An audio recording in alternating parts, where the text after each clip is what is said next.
started. Look how far I came, dog. I ain't had no guidance. I just did my thing, dog. I just went my hardest. And I'ma go hard regardless. Yeah, I'ma go hard regardless. Yeah. Renting my check, I rent on my bag, I did what I did. Yeah. Renting my check, I rent on my bag, I did what I did. Yeah. And how good they judge me, oh. But they don't know.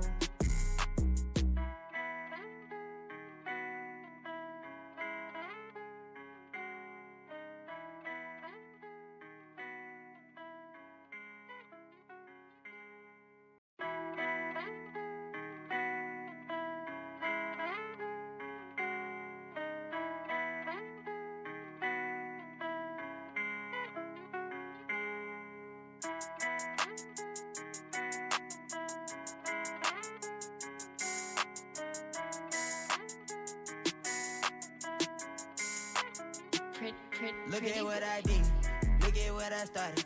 Look how far I came, dog. I ain't had no guidance. I just did my thing, dog. I just went my hardest. And I'ma go hard regardless. Yeah, I'ma go hard regardless. Yeah. Renting my check, I rent on my bag, I did what I did. Yeah. Renting my check, I rent on my bag, I did what I did. Yeah. And how good they judge me, oh. But they don't know. Setting Dylan Gabriel up. What I started. Look how far I came, dog. I ain't had no guidance. I just did my thing, dog. I just went my hardest. And I'ma go hard regardless. Yeah, I'ma go hard regardless. Yeah.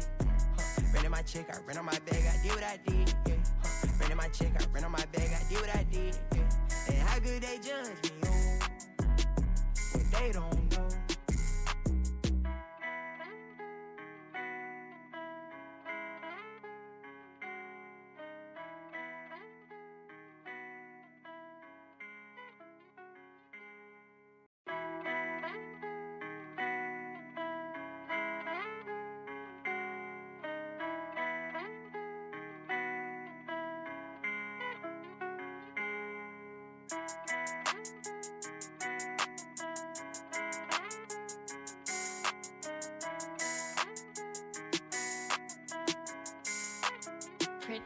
Look at what I did, look at what I started.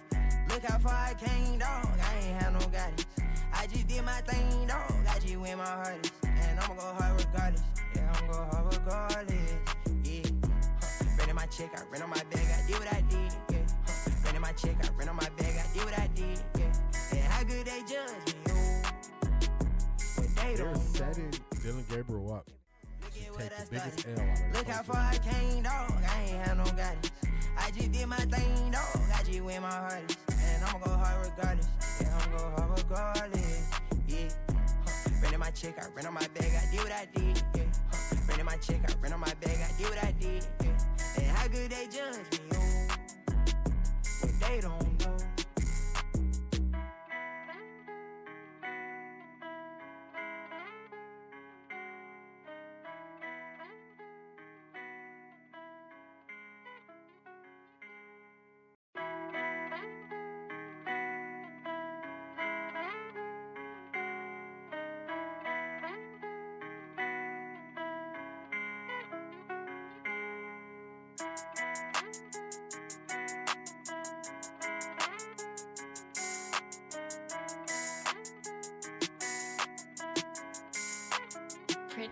Look at what I did, look at what I started. Look how far I came, dog. I ain't had no guidance. I just did my thing, dog. I just went my hardest. And I'ma go hard regardless. Yeah, I'ma go hard regardless. Yeah. Renting my check, I rent on my bag, I did what I did. Yeah. Renting my check, I rent on my bag, I did what I did. Yeah. And how good they judge me, oh. But they don't know. Setting Dylan Gabriel up. What I started. Look how far I came, dog. I ain't had no guidance. I just did my thing, dog. I just went my hardest. And I'ma go hard regardless. Yeah, I'ma go hard regardless. Yeah. Renting my check, I rent on my bag, I did what I did. Yeah. Renting my check, I rent on my bag, I did what I did. Yeah. And how good they judge me, oh. But they don't know.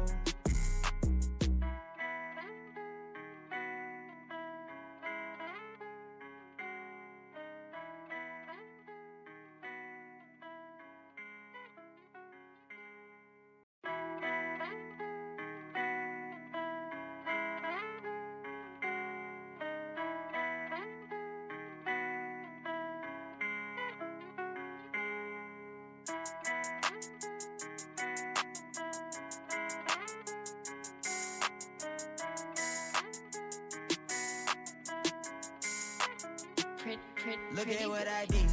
Look at what I started. Look how far I came, dog. I ain't had no guidance. I just did my thing, dog. I just went my hardest. And I'ma go hard regardless. Yeah, I'ma go hard regardless. Yeah. Running my check, I ran on my bag, I did what I did. Yeah. Running my check, I ran on my bag, I did what I did. Yeah. And how good they judge me, oh. But they They're don't know. setting Dylan Gabriel up to take the biggest L out of Look how far I came, dog. I ain't had no guidance. I just did my thing, dog. I just went my hardest. And I'ma go hard regardless. Yeah, I'ma go hard regardless. Yeah. Running my check, I ran on my bag, I did what I did. Yeah. Running my check, I ran on my bag, I did what I did. Yeah. And how good they judge me, oh. But they don't know.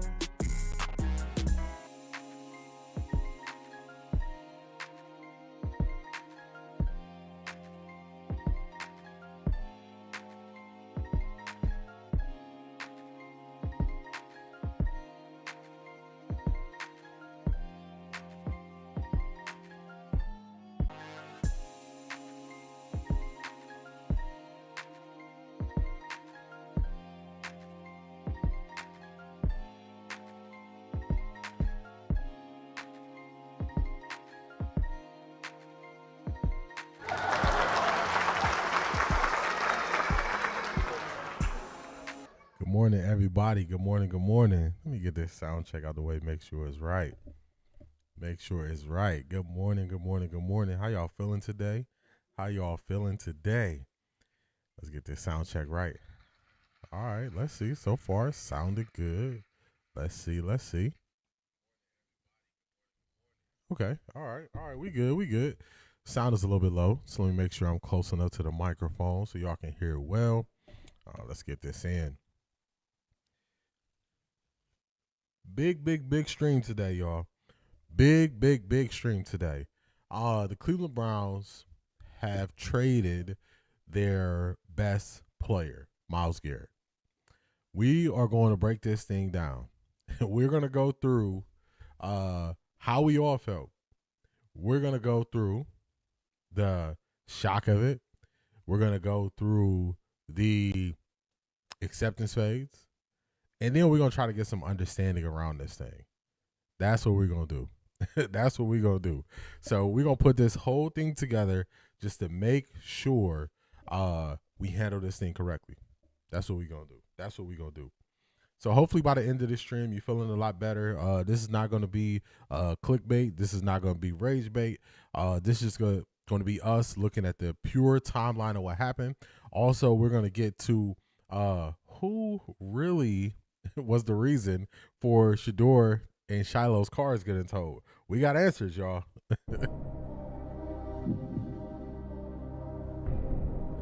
We got answers. So we're going to get to the bottom of that. We're going to look at, you've got mail. We're going to look at, shout out to Zedric. We're going to look at Myles Garrett when he initially put in his trade request. We're going to look at, oh, okay. Shout out to you. We're going to look at what happened last year just as a reminder, just to, we had a ton of excitement, but I want everybody to see where things were last year before the season started. We're going to look at how Kevin Stefanski mucked it up. He messed around. He messed around and found out last year. That's why he's no longer here. So we're going to get to this thing. We're going to get to this thing like only we can. So shout out to each and every one of y'all for being here. Shout out to each and every one of y'all for being here. Let's start at the top of the chat. We're going to greet everybody on the way in. The first one in the box was Craig. Good morning, D and chat fam. Craig, what's going on, man? What's going on? Also, as I'm going through and I'm greeting everybody, make sure you hit that like button. Also, make sure you participate in the poll. I want to get a gauge. I want to check y'all temperature on how y'all feeling about this. Selmo Fudd. Good morning, D. We good, big dog. No worries. Talk to him. Here we go, Brownies. Here we go. Woo, woo. Here we go, Brownies. Here we go. Woo, woo. Hey, I'm still excited. I still feel good about this year. Still looking forward to it. Offense, hey, I need another touchdown. That's all. Offense, I need another touchdown. I need you to score more. Top of the morning, Black Pearl. Happy hump day. Black Pearl, I'm working on something for you. I think you told me Martin is one of your favorite shows. I think I remember seeing you say that. So I'm working on something for you. I gotta figure it out. I gotta figure out I got something I'm working on for you, Black Pearl. Shout out to you.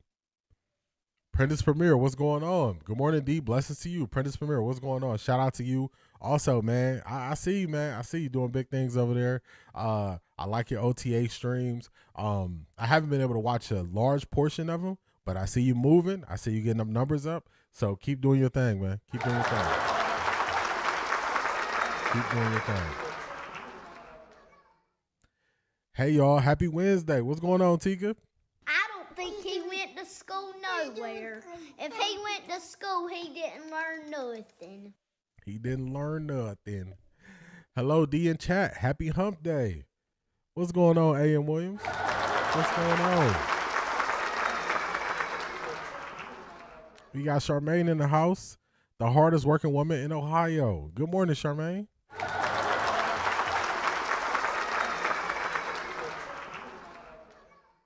Zedric, my dog, what's going on? Good morning, good people. I'm probably in the minority, but my peace was made the day he got traded.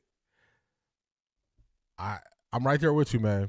I'm going to take y'all through the timeline. I'm actually, that just does a good reminder, Zedric. I'm going to take y'all through kind of how I experienced everything that happened with the trade. So I'm going to take y'all through that. Shout out to Zedric. You just sparked something in my brain that I'm going to take y'all through. But let's do this thing right. Cole, you stupid. Let's do this one. Nah, I just didn't care. And I said what I said. I'm not gonna say it again, but I just don't care. Buenos dias, D in chat. Brent, what's going on? Can I pet that dog? No, he's Can I sleeping. pet that dog? Can I pet that dog? Let's see the trade. Let me see. The trade can happen if Myles didn't want to go. So good, Myles. I hope you get that Super Bowl. You deserve it. I'm picking up what you're putting down, Black Pearl. I like that. I like that view. I like that approach. I like that. Keith Hunt, Jersey in the building. Good morning, fam. Hashtag New Cleveland. Without Myles, but if the offense scores more points, they should be good. Talk to him. You don't understand. What's going on, Keith Hunt? Good morning. Miss K, good morning, everyone. Good morning, Miss K.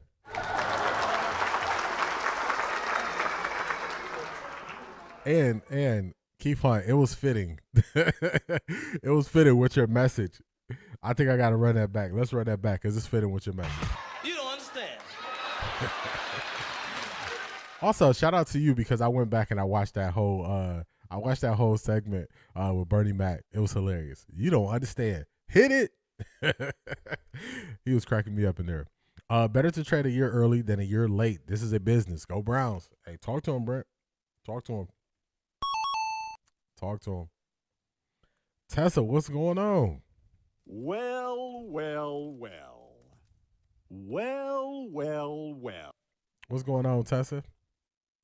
Cry Woman Collective, what's going on? How you feeling? Hopefully y'all see me. Hopefully I'm here. Hopefully I'm live. What is going on, Cry Woman Collective? How you feeling? All right, I grabbed what you said, Zedric. Tika says, I'm here at the workhouse today, so let's hope I don't press no buttons if I have to throw this phone in my pocket. For real, you was muting people, putting people on timeout. I'm like, oh no. Oh no. Come to the front of the classroom. The men folk who said he couldn't be traded, non-trade clause. I think a year ago, my approach was he wouldn't be traded. I always assumed he wouldn't be traded due to the large cap that he had last year. Them signing him to the extension opened the door for the trade. I don't think it was ever a way that he was never going to be traded. It was just he had control of where he went. So if people were saying he couldn't be traded, then I don't know why they would say that because it's not our decision. But he always had the ability to be traded. He definitely had the ability. So he definitely did. All right, I got that, Zedric. Shanithia, what's going on? Broncos country, let's ride. Broncos country, let's ride. Come to Off the Record D, where we going to read your super chats. Your voice is going to be heard. What's going on, Shanithia? Shanithia, I responded to your message. Hopefully you see it on Patreon. I responded to you over there. Let's see. What's good, Off the Record family? I'm slow bopping in like, bruh, man, from the fifth flow. Not bruh, man, for the fifth flow. I was watching so much Martin stuff the last couple of days, being distracted with getting stuff done. But shout out to you, Keith Mathis. 45-47. Also, Keith Mathis got a birthday this weekend, and then we're trying to put together what album we're gonna review over the weekend. So far I got Keith Sweat, Babyface, and then Keith Mathis. Take some of the pressure off of me. Put in the chat or on Patreon an artist that you enjoy that's probably a little bit more upbeat. So make sure it's just not all slow music. So drop either something in the chat here or in Patreon, and I'll check it out to kind of have that balance. Live gratefully. Good morning. How you feeling?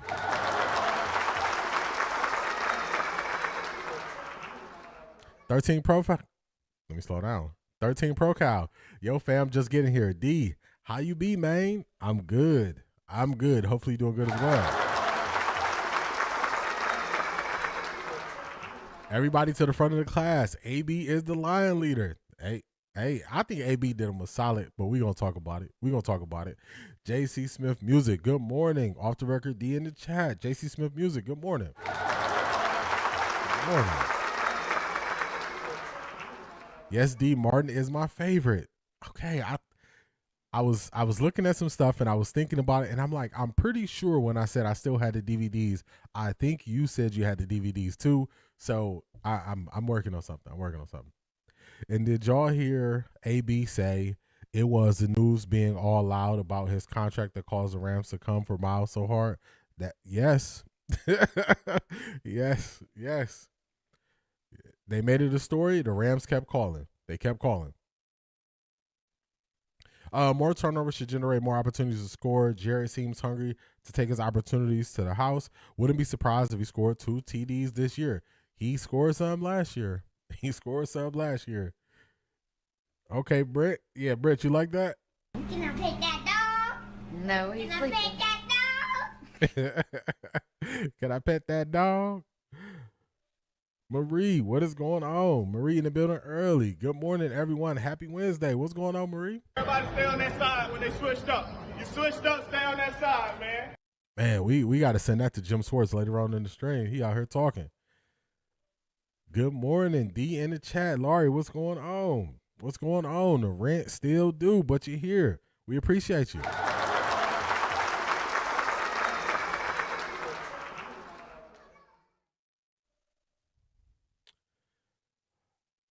I got a to 5 list of why I'm pissed, and the media manifesting is in the top 2.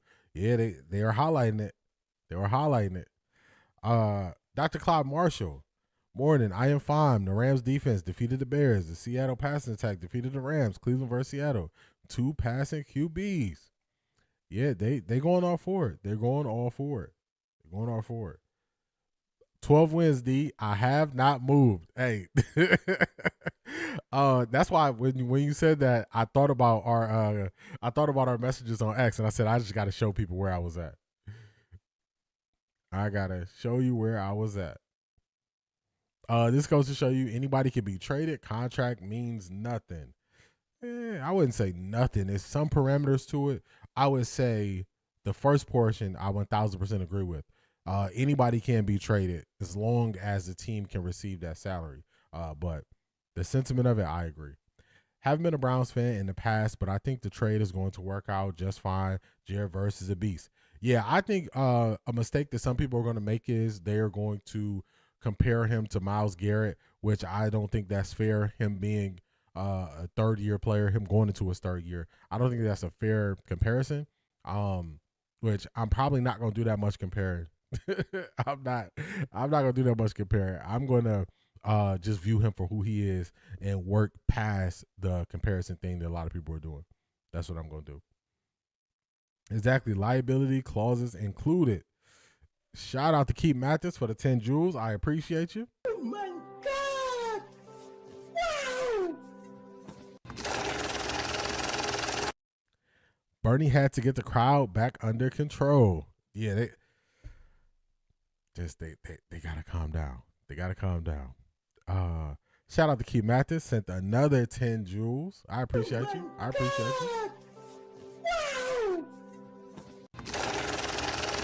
Yeah. Happy Hump Day, Off the Record fam. I'm happy for Myles. He had a no trade clause. He wanted to go. Godspeed to him. Shout out to you, Daisha. That's kind of how I view it too. This couldn't have happened if Myles didn't agree to it based on the no trade clause. So I'm more at peace with it. If they traded Myles, then JJ could get it too. Somebody got to want him though.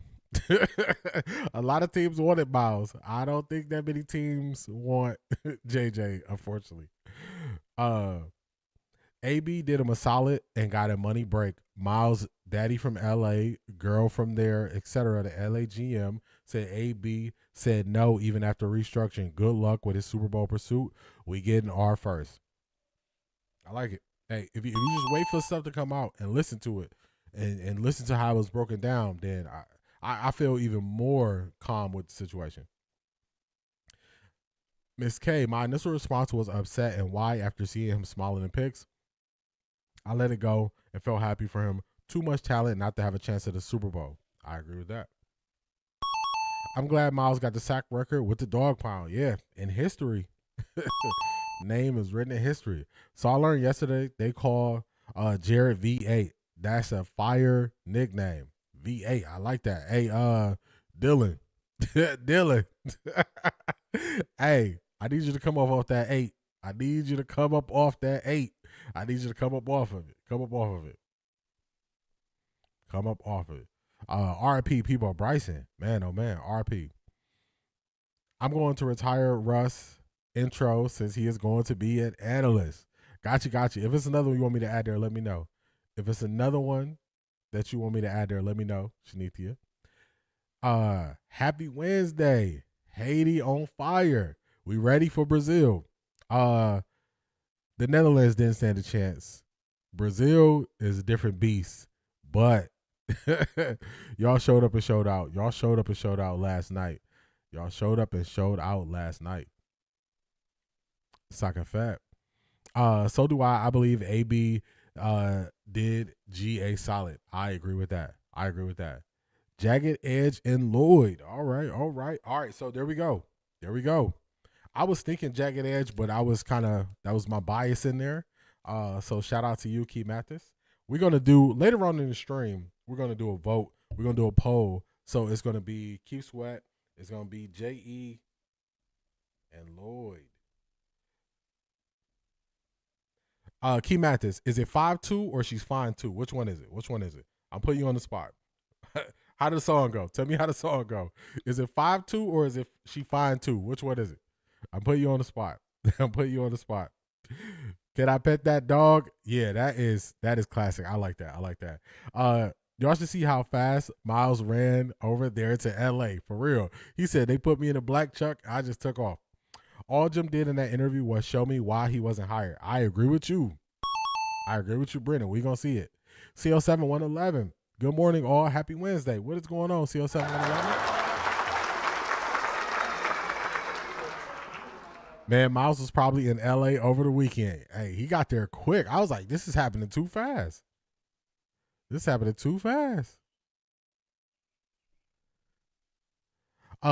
this gonna be your real Shanithia end day because I have a full bag of issues with this trade. We can talk through them. All right. If Judy wasn't so streaky as a receiver, runs way too hot and cold. I agree. However, I do want Myles to get a Super Bowl ring. Hey, he got a chance. He wore, what's going on, Kevin? He wore 5 at Florida State University. Man, I'm trying to think a bunch of our low numbers are taken. I don't know if anybody has 5. I don't know off the top of my head. I didn't check. Someone wrote that the Myles trade quietly makes Shedeur Sanders more important now. I think so. AB, Shedeur is his guy. I always said from the beginning that he was he was a Shedeur guy. He was the reason why Shedeur is here. Even when people push back on it, I always felt that. Love Myles and wish him well, but how ironic if the Browns make the playoffs with Shedeur after him. Hey, then they're going to talk about how easy the schedule is. She's fine too, but I want you. You don't waste no time. You said these are the lyrics. Y'all remember a couple years ago that was a big thing? People were trying to break down Lloyd lyrics. It's the Young Gun show in Cleveland now. I agree with that. Janky thinks he's Pootie Tang, but he ain't even Dirty D. And he up here putting out TikToks. It's like, come on, man. What you got going on? All right, reel me in. Okay, reel you in. Got you. D, you're gonna have to reel me in. Got you, Shanithia. Quincy Williams is number 5. Thank you, 1006. Shout out to you, Chicago in the building. Yeah, I couldn't remember if anybody was number 5 because I know those low numbers, they get snatched up quick. They get snatched up real quick. They feel good about Jared Verse for the next couple of years. So, DG. DG, I know you like that number 8, but we might need that. All right, y'all. Let's check out the results of the poll. Dang, where the poll results go? Why didn't it come in the chat? All right, let's see if they dropped over here. All right, I done lost the poll. I done lost the poll results, y'all. Did they put them up at the top of the chat now? Okay. I lost the poll results. But let me see if I got it on my phone. That's what I'm going to check. Let's see. Oh, there you go. It popped up. Now it popped up. We got Phaedra in the house. Good morning, Phaedra. How you feeling? A little delay there with the poll. All right, so we got AB did Myles a solid at 48%. I understand why it happened at 31%. Not sure yet. Need some time at 13%. And I'm upset at 8%. Shout out to all y'all for tapping in. I think this is that's y'all are pretty much on point with my sentiment. Pretty much on point. I'm not married to a player. I'm married to the game. Talk to him. DG is going to have to come up off that number. Myles just paid someone on the Rams to get his number. Facts. Probably going to see him in a new number today. Y'all remember Office Space? They kept taking old boy's office and they was moving him all the way around. That's how DG about to be with his number. Welcome to another day in paradise. Andrew Berry did a great thing by Myles Garrett, giving him a chance to participate in the Super Bowl while preparing for the future. Jimi Hendrix, what's going on? What is going on? Well, that means DG will be cut or give up that 8 voluntarily, for real. Oh, that's right. I guess Gabriel had to come up off that 8. DG is not giving his number up. It would have too many mental implications. Or it could just be like a holdout situation where it's still early. AB made the boss call to DG. Hey, this is our future right here, man. This is our future. Pretty decent open lengthwise. But shout out to all of y'all for being here. Let's get this thing rocking and rolling. Shout out to Zedric. Zedric with the recall. He recalled back to this Les Brown. You got to be hungry. This is exactly what Les Snead did to AB and the Cleveland Browns. Let's get it. Let's go.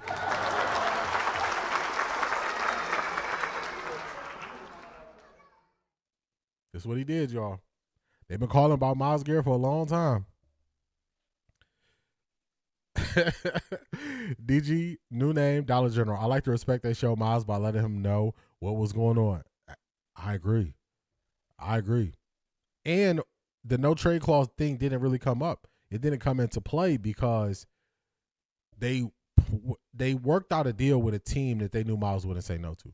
All right, let's go, Les Brown. He said, if you want to do anything worthwhile in life, you've got to be hungry. And so I started working to develop myself. He said, I want you to practice every day being a disc jockey. I said, but I don't have any job now. He said, it doesn't matter. He said that it's better to be prepared for an opportunity and not have one than to have an opportunity and not be prepared. So every day I was working to develop myself. And that's what you must do.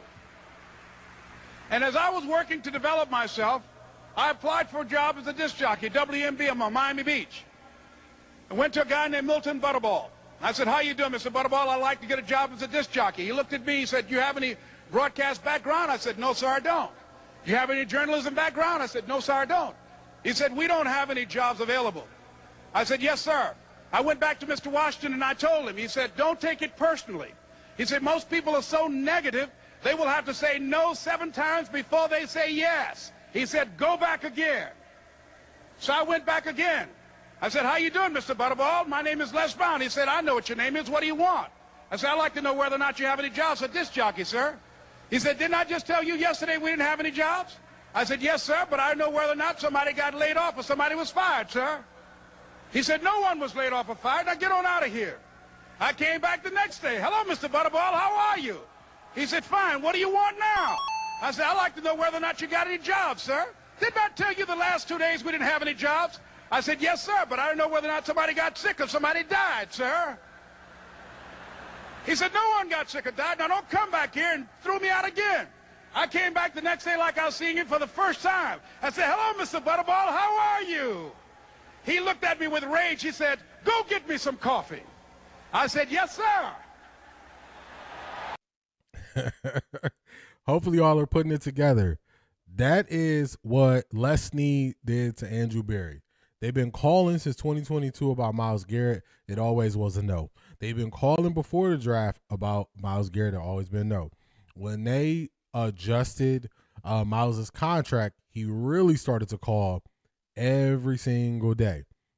And he didn't always call about Myles. They would just talk about football. They would talk about other things. He would just build in that relationship. They initially wanted to offer just draft capital.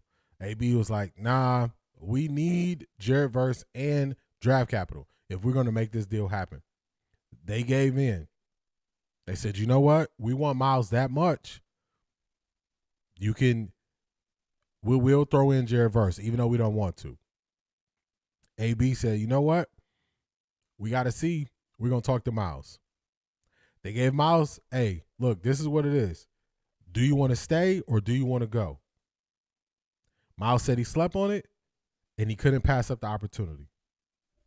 That was it. That was it. So shout out to Les Brown. Shout out to Zedric on the recall. They just didn't give in. They saw an opportunity. Opportunity. Myles will be with his girlfriend in L.A. Yes, he will be with his girlfriend in L.A. His dad is from L.A. She grew up in L.A. So it just worked out. Did Russell Wilson retire? He didn't file paperwork at the NFL to retire, but he did accept a role on TV. Persistence is key. I agree. They played the long game. I agree. Why it's funny for us to bag DG and get mad when they do it to Shedeur. DG living his dreams too is getting old. Hey man, saying that DG got to come up with the number, I don't think that's bagging him. A player in LA just came off his numbers. Would it be bagging him by saying he got to? Actually, it's a long thread talking about how fast that he's going to give up his number, the player who gave his number to Myles Garrett. It's a long thread about it. It's one thing if somebody was taking shots at him, but talk about a number, hey, man. If you feel the type of way about it, I'm sorry. I can't do nothing with that, man. The same jokes went to the player who plays for the Rams. So, if you feel the way, hey, man, it is what it is. Yeah, let's see what DG's progress is now that he no longer has favorite nation status, with the deck no longer being stacked in his favor. DG is going to be DG. He's going to be who he is. I don't think his are personality traits that are the issues as much as it's size. And I think it's parts of the football field that he can attack. That's all. I mean, we saw it play out. I think he's going to be at CBS as an analyst. Yeah, I can't remember the station. I know he's going to TV, though. I know he's going to TV. All right, y'all. Let's keep this thing pushing. Let's keep it pushing. What we got next on the docket? Let's get this up. Here we go. I just saw the condition the Rams had. It seems like Myles will come back probably in time for the stadium. I don't know if I agree with that. I think Myles could sign back at the end of his career and retire in Brown, but I don't know if he's going to leave and then come back in 3 years and play. I don't know about that. I don't know about that. Let's keep it pushing forward though. All right, so on Monday's stream, we watched a video where Shedeur Shiloh's cars, their cars got towed, and people had mixed reactions to their cars getting towed. Some people thought it was targeted. Some people thought,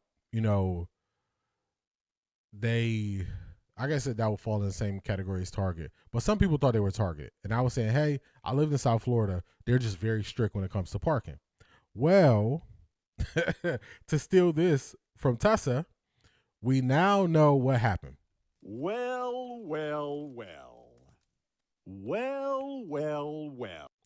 Shout out to Shilo doing a review of Shilo did a review of their video they released with studs there, and we got some answers. So quick. That's crazy. Some people don't learn their lesson, bro. You don't know that we got important merchandise in the car named Gage. Wow. I am driving. And you are liable. So, matter of fact, you got your insurance? Like, for real? No, I got State Farm. Is it active? Of course. I really hope so. Because if not, then I'm gonna have to pull you over, buddy. We might need to make a sub. Like if you do something dumb driving, like I gotta blame myself for hopping in the car with you. Birdie, you are in great hands with me, Birdie. All thing. Well, we made it. We made it. In my hands now. You know you always say for me, my boy. Little did we know. Oh, my boy, why you pull up Gucci? Shilo! That boy look like an iguana. And that shit. I'm trying to pay for parking, so you don't get told. It was at this moment that he knew. Did you pay for it? I scared it. You just didn't do it. No, so you didn't pay. I scared it. Tightened it in. We started walking. Did you do it or not? You didn't. I did do it. All right, you didn't do it. It's your fault. I did do it. So we got to the bottom of it. We got to the bottom of it here. The funny thing is, he said, so your car don't get towed, and he ended up not paying. Come on, stud. Come on, man. We need you to follow through. I'll run it back for y'all. Look like an iguana. And that shit.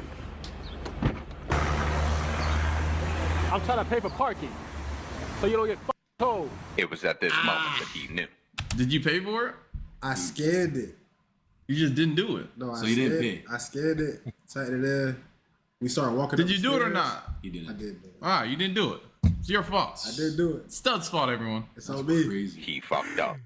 So we found out who did it. Shout out to Shilo. Shilo kind of pressed him a little bit there. Like, did you do it?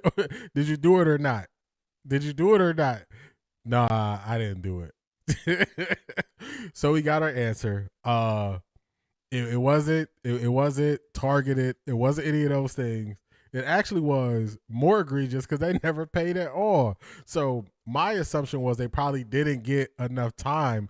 They didn't pay for enough time, but he never paid. Like, come on, man. Come on, man. You got everybody in the uproar. Come on, man. Man, oh, man. Man, oh, man. AB already said Myles could retire a Brown. Yeah, I think he could come back like at the end of his career, but I don't know if he'll be really playing like that. But we'll see. We'll see. No one took personal shots at DG, but he has to come off that number though. Yeah, I didn't take his. I didn't see it as personal, but you know. Shout out to Mofo. That's a funny name. Oh my God! Wow! Shout out to you. Shout out to you for the Jews. I appreciate you. Didn't Stud say he didn't pay the meter? Listen closely. Yep. That's exactly what he said. Stud is wrong for that. He got caught up in talking and doing too many things. So if I'm doing something important, I like for people to just leave me alone when I'm doing something important. Let me function through the whole process. If I'm at the register paying for something and I need to listen, I need you to let me focus, lock in. If it's anything pertaining to like a transaction or, you know, anything financial, anything important, let me lock in. Everything else can wait until that's finished. He tried to do two things. He tried to do two things at once, and him trying to do that, look what happened. Look what happened. Look what happened. Stud is wrong for that. Yeah, this is on him. This is on him. Is it Stud a Florida boy? He is. He is. He didn't say a word to them about not paying. It was crickets out there. When they inside the toe spot, crickets. Crickets. Come on, man. Come on, man. Started talking and forgot facts. You know when someone starts rambling, it's a no. That's a fact. I don't need all those words. Just tell me if you paid or not. Shiloh, like, did you pay or not? What a shame. The friendship will be on the line at this point. Hey, we just gotta count that. That's one mark. That's one mark that we gotta pay attention to. We gotta pay attention to. Stud is a Florida boy. Yeah, he is from Florida. He is from Florida. Shedeur's always thinking, is your insurance active? That's the right question. Don't tell me you got insurance. Is it active? That is the right question. He don't be taking no chances. No chances. Tool man, what's going on? Yeah, Stud should know better being from down there. Exactly. Don't mess up my money. Stud can't multitask. Yeah, at all. One word threw him off. So we got down to the bottom of it. We got answers. Stud, do better, brother. Do better. Don't have your peoples out here like that. Do better. All right. Moving forward, we got Jim Schwartz. I don't know if he paid the toll fees, but you know what I'm saying? That 860, you need to be sending that out. That 860. Or the 860 got to come out that check. That 860, because it was $430 a piece. $430 a piece. Now, let's keep it pushing. We got Jim Schwartz. We haven't seen from him. We haven't heard from him. And all of a sudden, he just popped up with something to say. This is the day he want to speak. Funny enough, when I went to the preseason game in Carolina, Jim Schwartz grabbed, like, I don't know if it was a former player or somebody new. He grabbed them out the stands, brought them onto the field, made sure they got made sure they got field passes and everything like that. So seemed like nice, and he was looking out for somebody because it was right there, because we were right there where you go down onto the field. So I was like, dang, that's pretty nice. And he stood there and waited and made sure they were able to get on-field passes and stuff. So I'm like, dang, Schwartz not a bad dude. What I realized is you could do nice things, but that doesn't always show how you handle things at work. And the feelings I had before he came out and said this, I feel the same way. He just reassured me that my initial reaction to him saying he couldn't work under those conditions was correct. So let's get to it. Let's hear from him. I think I should have the right spot. I know that there was the rumblings outside of the decision where they went with Monken instead of giving you the opportunity to be the head coach. And there was a lot of just rumors out there about the whole situation. So do you mind just maybe just touching on that? Because I know it's a sensitive subject, but at the same time, I think it gives great context because it is a business, but you're also human, you know? Yeah. Yeah, I mean, it sort of is what it was. We had a lot of success on defense, and the Browns made a change at head coach, and they passed over me with all the success that we had and the ability that to develop players. Our best players had their best years, all those different things. And that was the decision they made. They wanted to go with an offensive guy. They chose Todd. I'm fine with that. They can make, decisions that they want to make, but they can't expect me to stay on board for that. Anybody that's in any business, you get passed over for a promotion when you've done a really, really good job in your job, and you think you were in line for that promotion. It's it's time to go. And sorry to break it to you, but you opened this door. I didn't ask you to open this door. You got a freedom to speak. You said in any field, man. I just want to let you know that's gonna be incorrect. And we're just gonna bring you to the real world.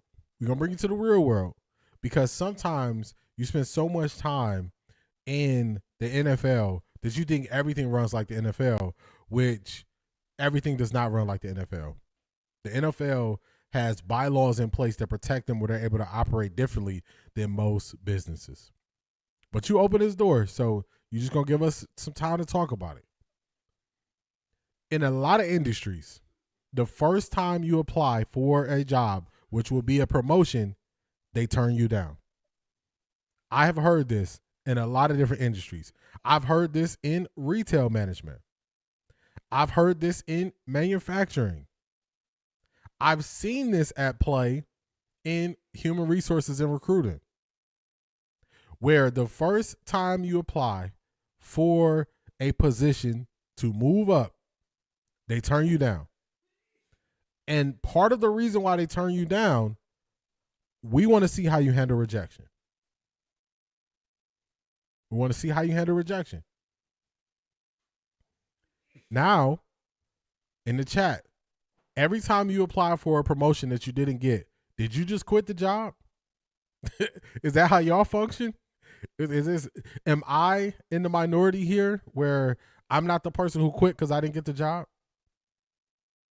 Or let me know if I'm tripping, because that's not how I've seen it in my life.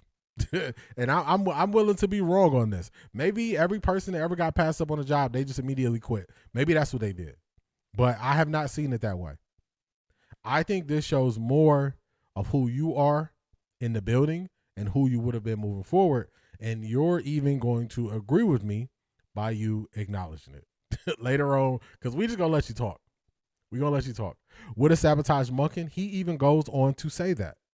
He doesn't use the word sabotage, but he said they would.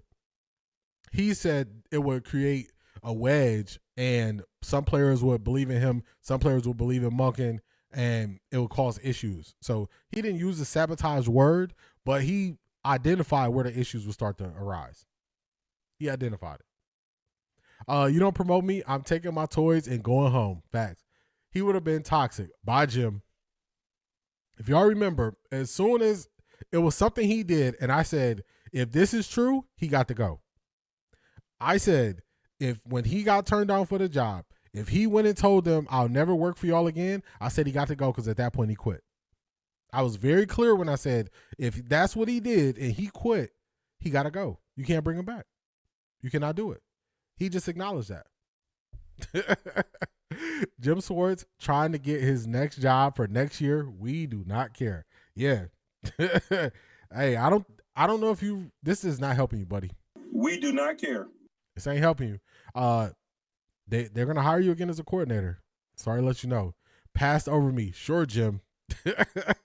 Remember I played that skit and I told y'all how he was acting about his job? Y'all remember that skit I played, y'all? Let me see. I'm gonna have to find it, because I played it right away. I played it right after we was hearing stuff about his job. Let me try to find this skit real quick. I played it right away, and I said, this is what Jim Schwartz. I said, this was Jim Schwartz when he didn't get the job. I was like, this is what he did. Let's see if I can find it. Let's see. It was a while ago, too. I think it was Jalen. Was it Jalen? Let me see.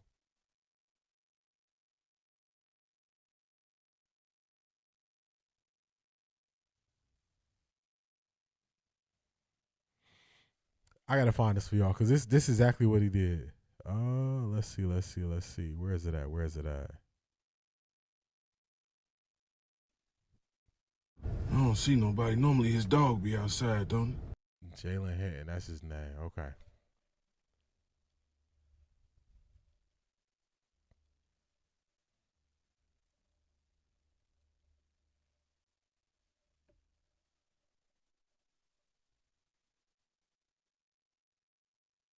Let me try to find this because I was joking when I played this initially, but now after hearing him speak, I'm like, nah, that's exactly what he did.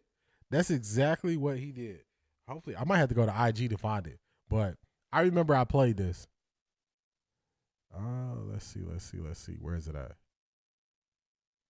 All right. I don't want to slow down the show too much. I'm going to search for it, though. Let's bring this over here. Let's get back to Jim. Let's hear some more of what he has to say because the more he speaks, it doesn't get any better, y'all. It does not get better. Let's play it. Todd deserved his own guy. He doesn't, I mean, a forced marriage isn't going to work in the NFL. And, you know, like having command of the players and having command of the locker room, all those things are extremely important. And I didn't feel like I could do my job after getting passed over for the head coaching job. It sort of, you know, just put me in a tough position. Hey, we want you to listen to this guy, but we didn't think, we didn't want to make him the head coach. So I made the decision to resign, you know, and I have to sit out this year as a result.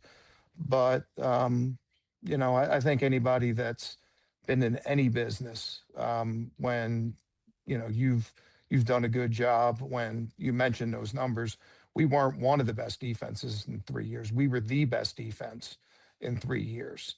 And, you know, the decision they made, that's their decision. But to expect me to stay and to be on board for that, that's just a tough situation. And it wouldn't have been good for me and it wouldn't have been good for Todd.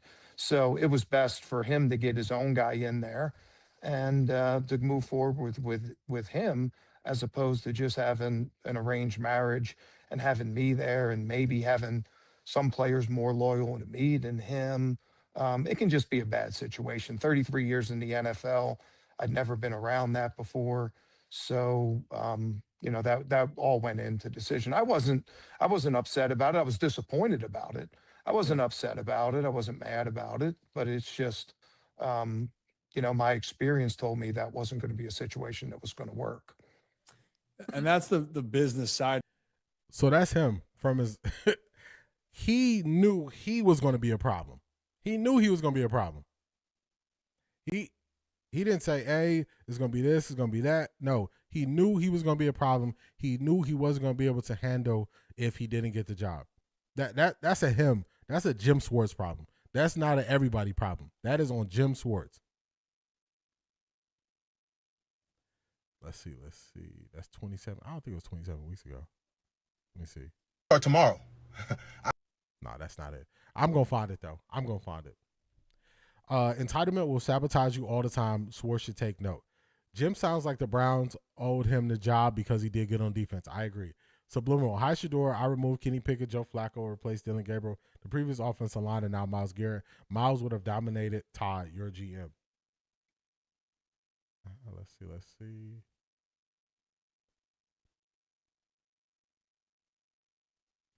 Sure, Jim. I guess the Detroit coaching job was fake news too. Facts. Getting passed over. Welcome to black folks' reality. He don't understand that. That team last year played like it had two head coaches, one on offense, like special teams, one on defense. I agree. For real, I got passed over plenty of times and was more qualified. I did not quit. Yeah, that's not normal. That's not normally how it goes. Nope. I was looked over for 4 years, finally got promoted, letting my work ethic speak for itself. I agree. Jim forgot his Detroit Lions tenure is on the internet, for real. KC, what's going on? What's going on, KC? That's how entitled folks act. I don't have that luxury to get away with that. I agree. I would not hire him. This sounds like a person I want to bring in the building. This sounds like a person who's going to just blow everything up when it's not going his way. I knew once they hired Monken, Jim was out. He would have been a cancer to the team. I agree. This sells it right here. He'd be out the league, pouting, messaging me. For real. Wow, glad he left the Browns. I didn't quit. I found a job with another company. Whispers, Myles would have been right there with him. I'm not going to attach these two. I'm not going to attach Jim Schwartz and Myles. I ain't going to do it. Wasn't Jim a head coach before, and how did that work out for him? Not good. This could have been handled so much better by him. I agree. Honestly, if Kevin could get another job with his antics in the NFL, anything is possible for Jim. It is. If I was running the team, I wouldn't hire him. Loretta, what's going on? Schwartz will be fine. Yeah, I don't know if he'll be a head coach because nobody was all looking at him for a head coach job. So he might just be a coordinator. Listen to the words he's using, reeks of entitlement. Jim, the defense was good, but you didn't make any adjustments to stop that run. That's one thing I always told y'all. Monken said he could get to stepping. You ain't got to go home, but you got to get the out of here. He's still upset. What's going on, Maya? That was a Myles-led defense. A Jarrett-led defense would be more balanced. Jarrett is really good at stopping the run. It's the same pride thing that Stanky had, different symptoms. I agree with that. Let me see if I can find this. I think I found the person who did the skit with the job interview. Let me see if I can find it. Let's see. Because Jim thought he was going to bully his way into a job. Man, oh man. And I'll look for it for overtime. I don't want this portion to drag along. I think the whole previous staff had to go. I'm with you. Everybody had to go. Everybody. All right, let's keep it pushing. Now, I know that last year was a whirlwind with everything with Shedeur and all those things leading up to the draft and after the draft. But I got to take this thing back.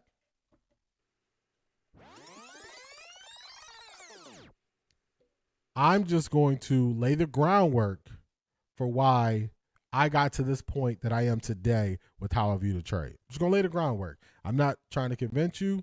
I'm not trying to change your mind. I'm just going to lay the groundwork and let you know how I arrived at the place I'm at today. So here we go. This is Myles a year ago. Right. Okay, so this volume is not loud at all, so let me turn this up.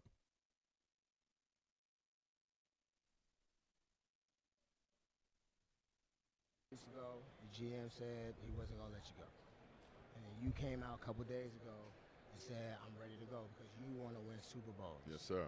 So, have you been talking to the team? Is it one of those situations where, hey, I'm leaving here no matter what, or is it like I need y'all to switch some stuff around for me to want to stay here and move forward with the Browns? Well, I just think of the conversation that we've had. I just don't think the trajectory of the team for having success in the near future. I don't think we're aligned in that currently, and that's kind of just led to my opinion and my feelings at this moment. Right. Which you deserve to have. Yeah, and I feel like at this point in my career, I want to have more postseason success. Yes. I want to the opportunity at least to go out there and to compete, contend, and I don't think that's possible. Where we are now, just talking to management. Right. Would you like to go to the Commanders? So, I just got to remind people, Myles Garrett last year said, "Look, we are not on the same timeline. I don't believe where I'm at in my career, where the Browns are at, we're on path to win." Excuse me, win consistently. So, let me grab some water, y'all. Stay with me. I'll be right back. Let me grab some water.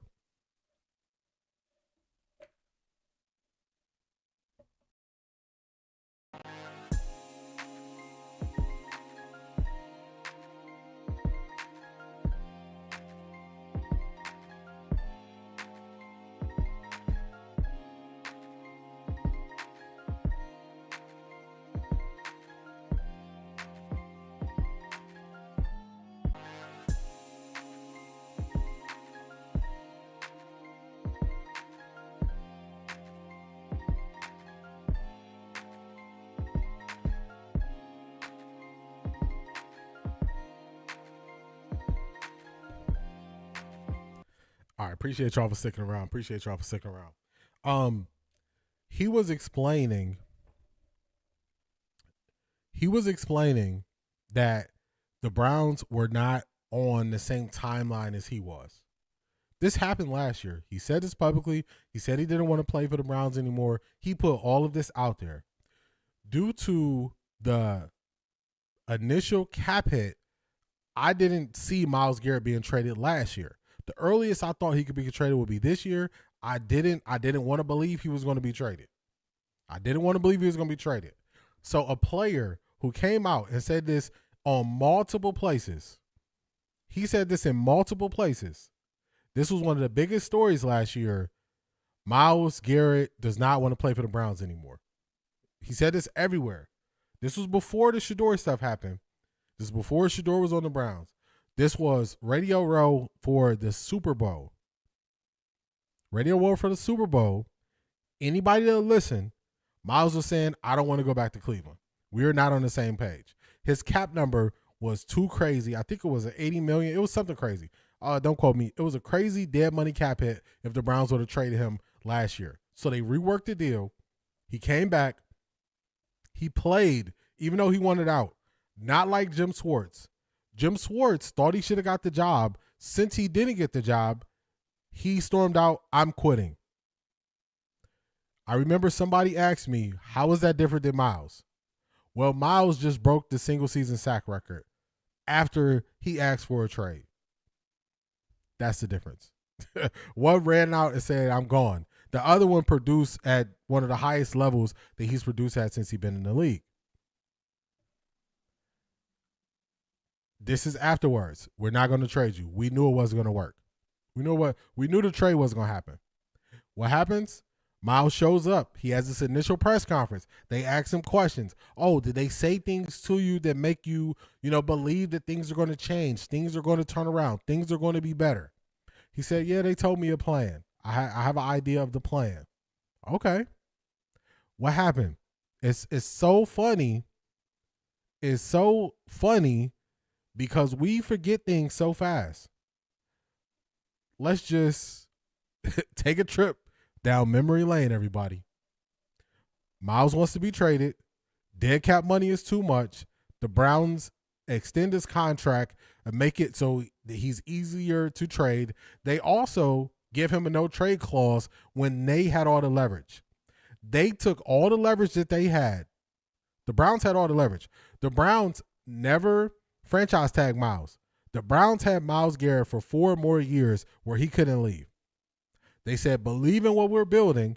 We hand you the leverage. How did they hand him the leverage?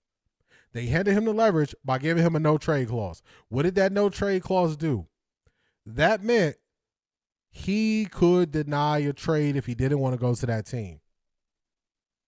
So if the Browns were going to get 5 first-round picks from the Arizona Cardinals for Myles Garrett could say, nope, I'm not going.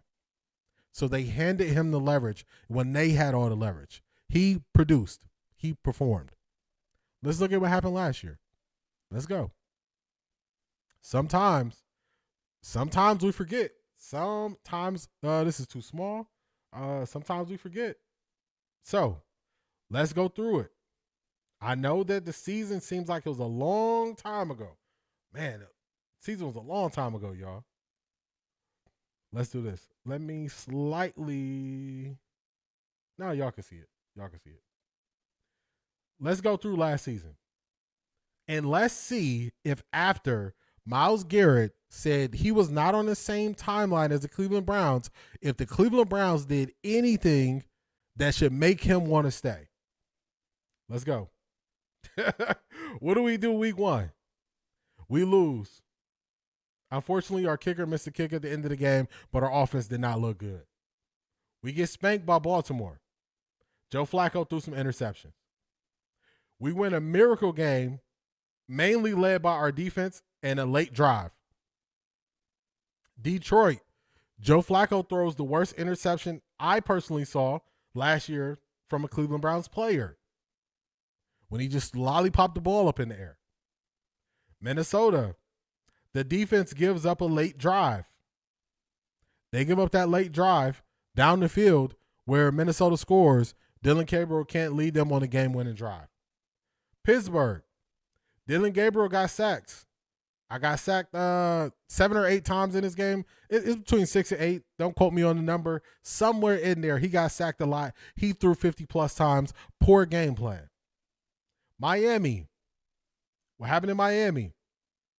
The Browns played Miami in Cleveland. The weather wasn't the greatest.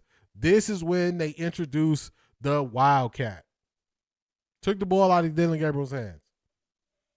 Let's go New England. Myles Garrett had 5 sacks. 5 sacks in this game. It made no difference to the outcome. We got spanked.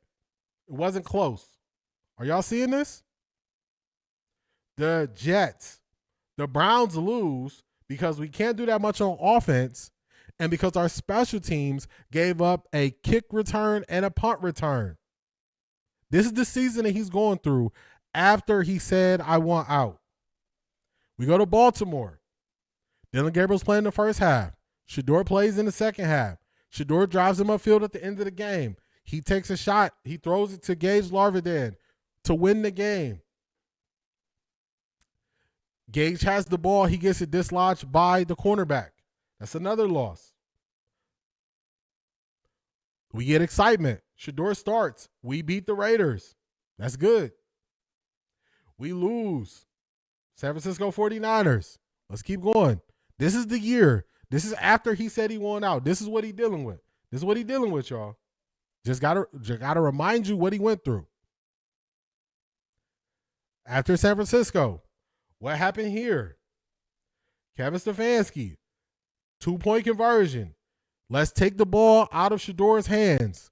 Let's do a reverse wildcat throw that we haven't practiced that much. We lose. Also, we can't stop Tony Pollard from running the ball all over us. Let's go to Chicago. Chicago they spanked us. That's just what it is. They spanked us. Buffalo, close game. We're in it. What happens? We can't close the game at the end. Our offensive line crumbles. They're melting. It's almost like they're letting free rushers go. Then we finish the year off positive where we all feel good. Shedeur and the Browns win the last 2 divisional games. We got excitement. The Browns are not going to be able to pick high enough to draft a quarterback. So we're looking at it like everything is turning around. Everything is getting better. That's how we doing it. That's how we're doing it. But for Myles is looking at it like, I'm already to the point of wanting out of this. I'm already to the point of wanting out before this happened. Would anybody say last year was a season where they believed in where the Browns were headed based on how Kevin Stefanski blew a couple games? He started guys who probably shouldn't have started. At quarterback, he did funky things with the offensive line. Would anybody say if it wasn't for Shedeur and that positivity, we would not be looking at anything positive really from last year? We would have glimpses. We would say, man, Harold Fanner, okay. We would say Quinshon Judkins, okay. But Kevin Stefanski blew a great opportunity last year. He blew it. And we don't know what was happening inside the building after we were listening to Jim Schwartz. We don't know what was going on. So once you start looking at all of this and you put it together, and we want Myles to look at it the same way we do. You know what? Let's go further. I don't think this is enough. Let's go further. Let's look at every year what Myles Garrett, what the Browns' record have been since he's been a Cleveland Brown. Let me get this for y'all, because I want y'all to see it, because we can look at it through the lens as fans where we want it to, hey, man, we just play through. It's turning around. It's getting better. Okay. All right. The issue is the person that actually has to go through it. So let's get Myles Garrett. Let's get the Cleveland Browns record since Myles Garrett has been here.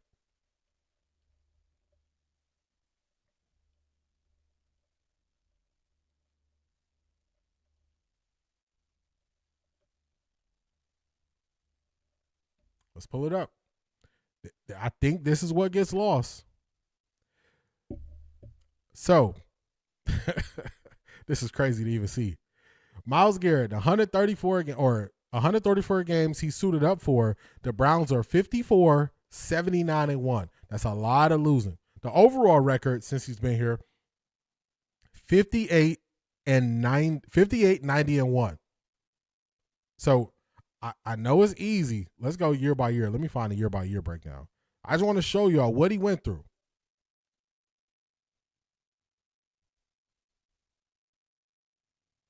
I want to show y'all what he went through and why I understand how he felt this way and how Andrew Berry actually did him a solid. He did him a solid. Here we go. I got it.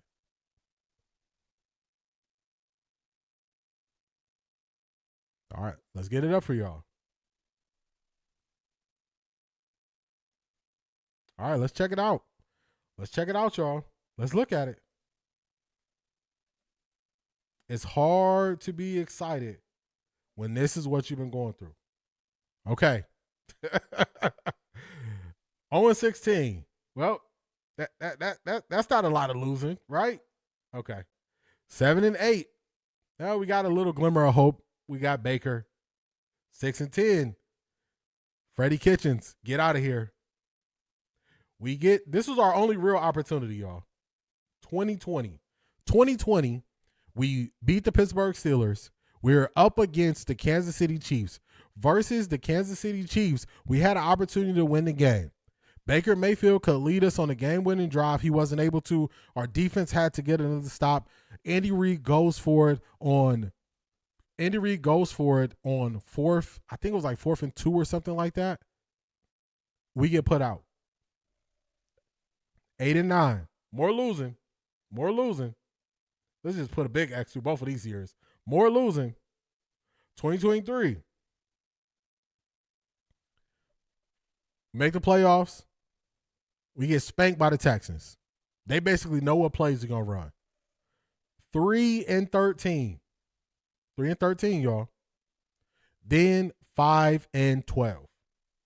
5-12. So that's what Myles Garrett went through. This is what he went through, and then he asked for a trade. So y'all see how it's a whole lot more he's went through? If you just look at it through right now today, you don't know. It's a reason why everybody always taking shots at the Browns, because this is what their record has been. So how do people consistently take shots at the Browns and say they've been bad, but then when their best player no longer wants to be in a bad situation, we then get mad at the best player? How does it make sense, y'all? How does that make sense? I'm going to show y'all that if you use this level of thinking in any other scenario, it is crazy. How many times are you willing to go to a restaurant and get a bad meal? Some people say, oh, I give a restaurant 1 shot. Some people say, I give a restaurant 2 shots. Are you giving a restaurant 4 chances before you say, I'm not going to try this again, when they messed up from the very first time?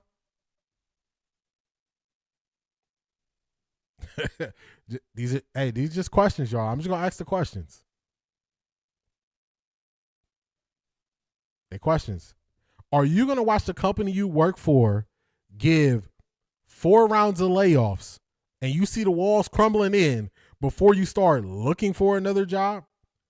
Or the first round of layoffs, you glad you missed the cut. That second round of layoffs, you're trying to figure out what happened. That third round of layoffs, you are looking for a new place of employment. That's what you're doing. You're looking for a new place of employment. So if in life, this is how we live life, how do we tell someone else, don't live your life how I would live it and how I make decisions? Do what's best for what I believe. That don't work. What did we learn on Monday? We learned these are employees that are employed by teams. These are employees employed by teams, y'all. That's what we learned. When Caleb Williams wanted to get paid through an LLC as an entertainer, they said, you're not a 1099 entertainer. They said, you are an employee. That's what the NFL said. That was their response to Caleb Williams. So if Myles Garrett is an employee, how many rounds of layoffs do we expect him to go through? How many, y'all? How many? See, I was here through all of this losing. And we have bright spots here and there, but I was here through all of this losing. So the way I view it might be slightly different. I view it slightly different. Me, the person I am, the competitor I am, how I want to be great, how I want to win. Man, 0-16?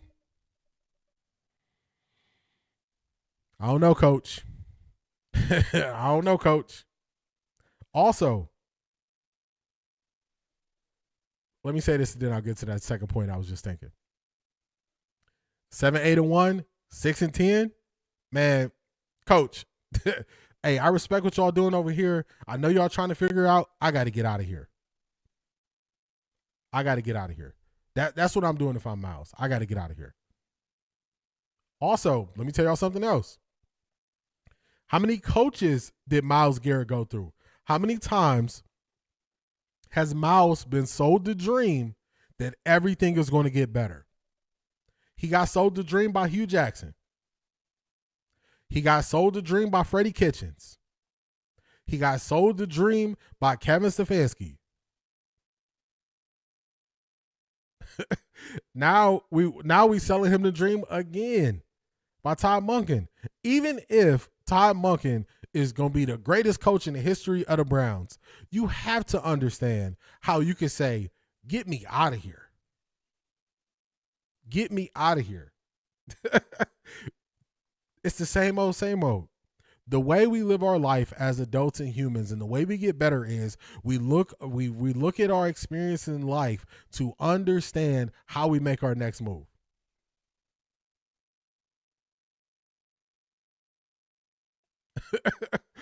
Once you see all this losing, once you see all these changes of coaches, and you see you keep putting up historic numbers and you getting better, and you feel like you're probably close to the peak of your powers,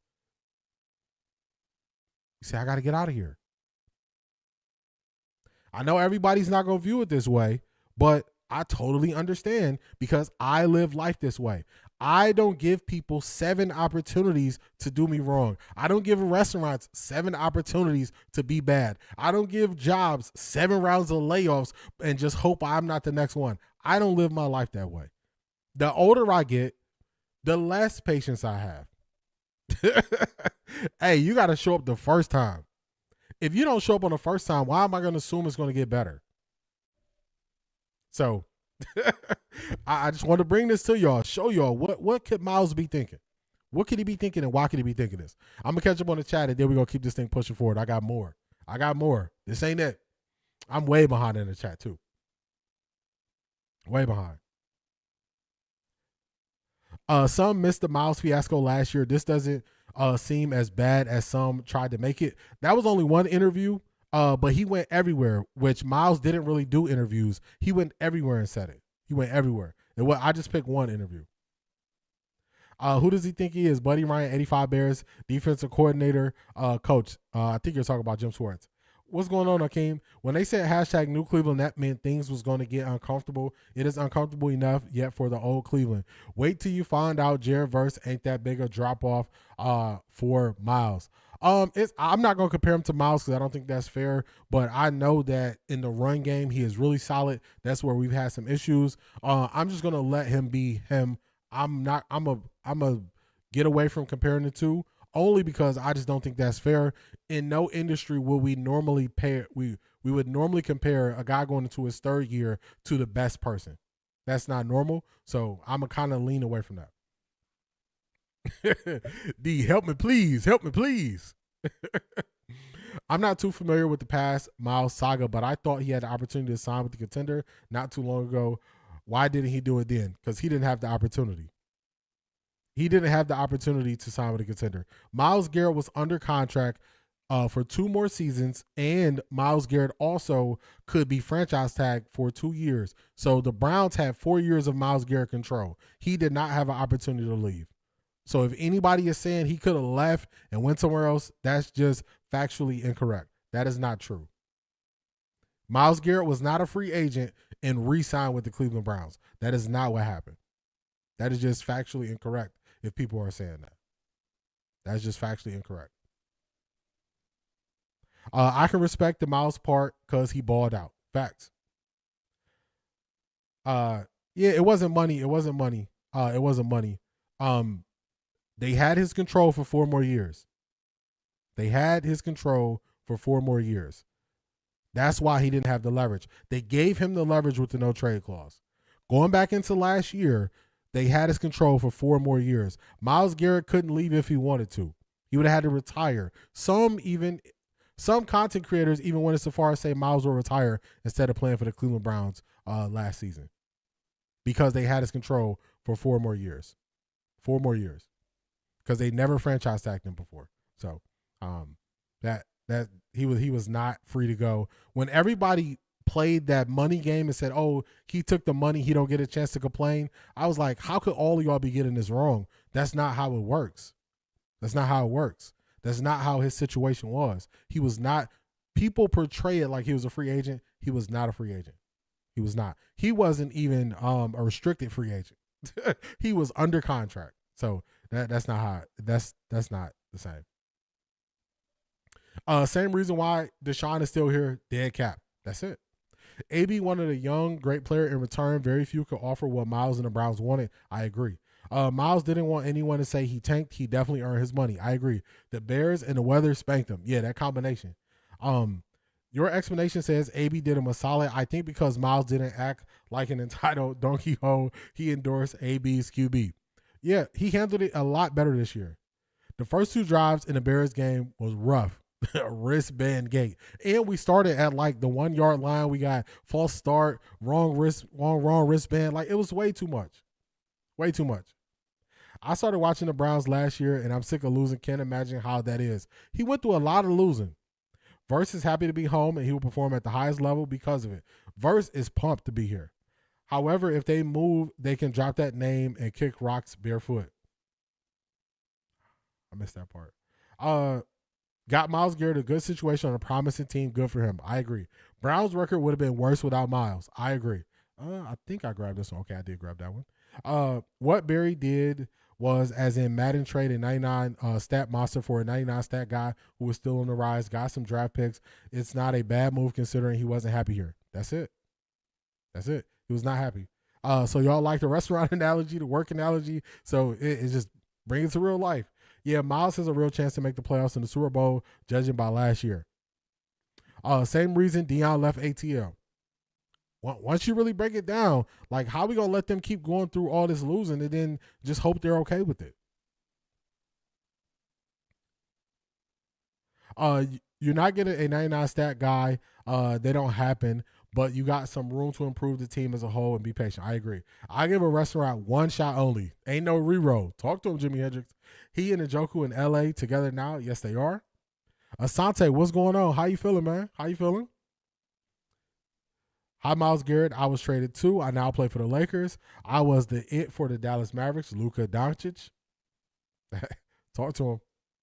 I'm happy for Myles, and I hope he can get a Super Bowl ring. Myles won't miss the Browns content creators. He won't miss them at all. Yeah, 0-16. People don't talk about it. Looks like he was sold a dream for 8 years. He was. They didn't have to trade Myles. This is players are taking their careers in their own hands now. They didn't have to trade Myles. I agree with that. I believe AB did him a solid. All we can hope is next Super Bowl we playing against him. That's it. This is why he wanted stability. I agree with that. Reality is our timeline is a year or 2 away from making it run, but still, I agree. I bet they wish they could send Cleveland content creators packing, for real. Dreams are for sleepers, for real. The AFC North is weakening with Pittsburgh, Baltimore, and Cincinnati all need us to rebuild shortly. Cleveland could get to jump on all 3 with young, aggressive QB. I think it's going to be a changing of the guard there real soon. Real soon. Let's see. Yeah, let Verse do Verse. Yeah, I'm gonna let him do him. I'm gonna let him be him. This team's dysfunction was at the top. Coaching, we couldn't change till they were gone. I agree. He wanted Dylan number and will be called V8. Hey, if he wanted, I think they're going to give it to him. Shout out to D Neon. Let's see where we at. Here we go. Oh my God! Wow!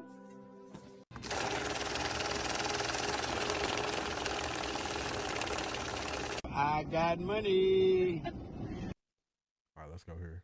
Let's make it better. There we go. Shout out to D Neon. D, not the topic, but I'm disgusted with these Cleveland media people calling Coach Monken judgmental for his comments on SourceBeat while they continue to lie and disparage Shedeur Sanders' character. Disgusting. They are showing who they are. They are showing why it's no need to listen to them or feed into what they got going on. It's a lot of the reason why I work to not say their names because of what they do. And I think I got that here. I'm glad that Coach Todd Monken, the Todd father, said, look, that's a slippery slope, man, even if he's ever able to play in the NFL. So I'm glad that Todd Monken just didn't come out in support of it. He made it clear exactly where he stood. So I appreciate that. It's showing you that they don't have a baseline for how they speak on situations. They don't have a philosophy with how they speak on situations. So the same thing they could dim one player for or turn into an issue for one player, they will look past it for another player. So those type of people, I can't get with. I can't get with them. It don't work for me. Shout out to you. I appreciate you, D Neon.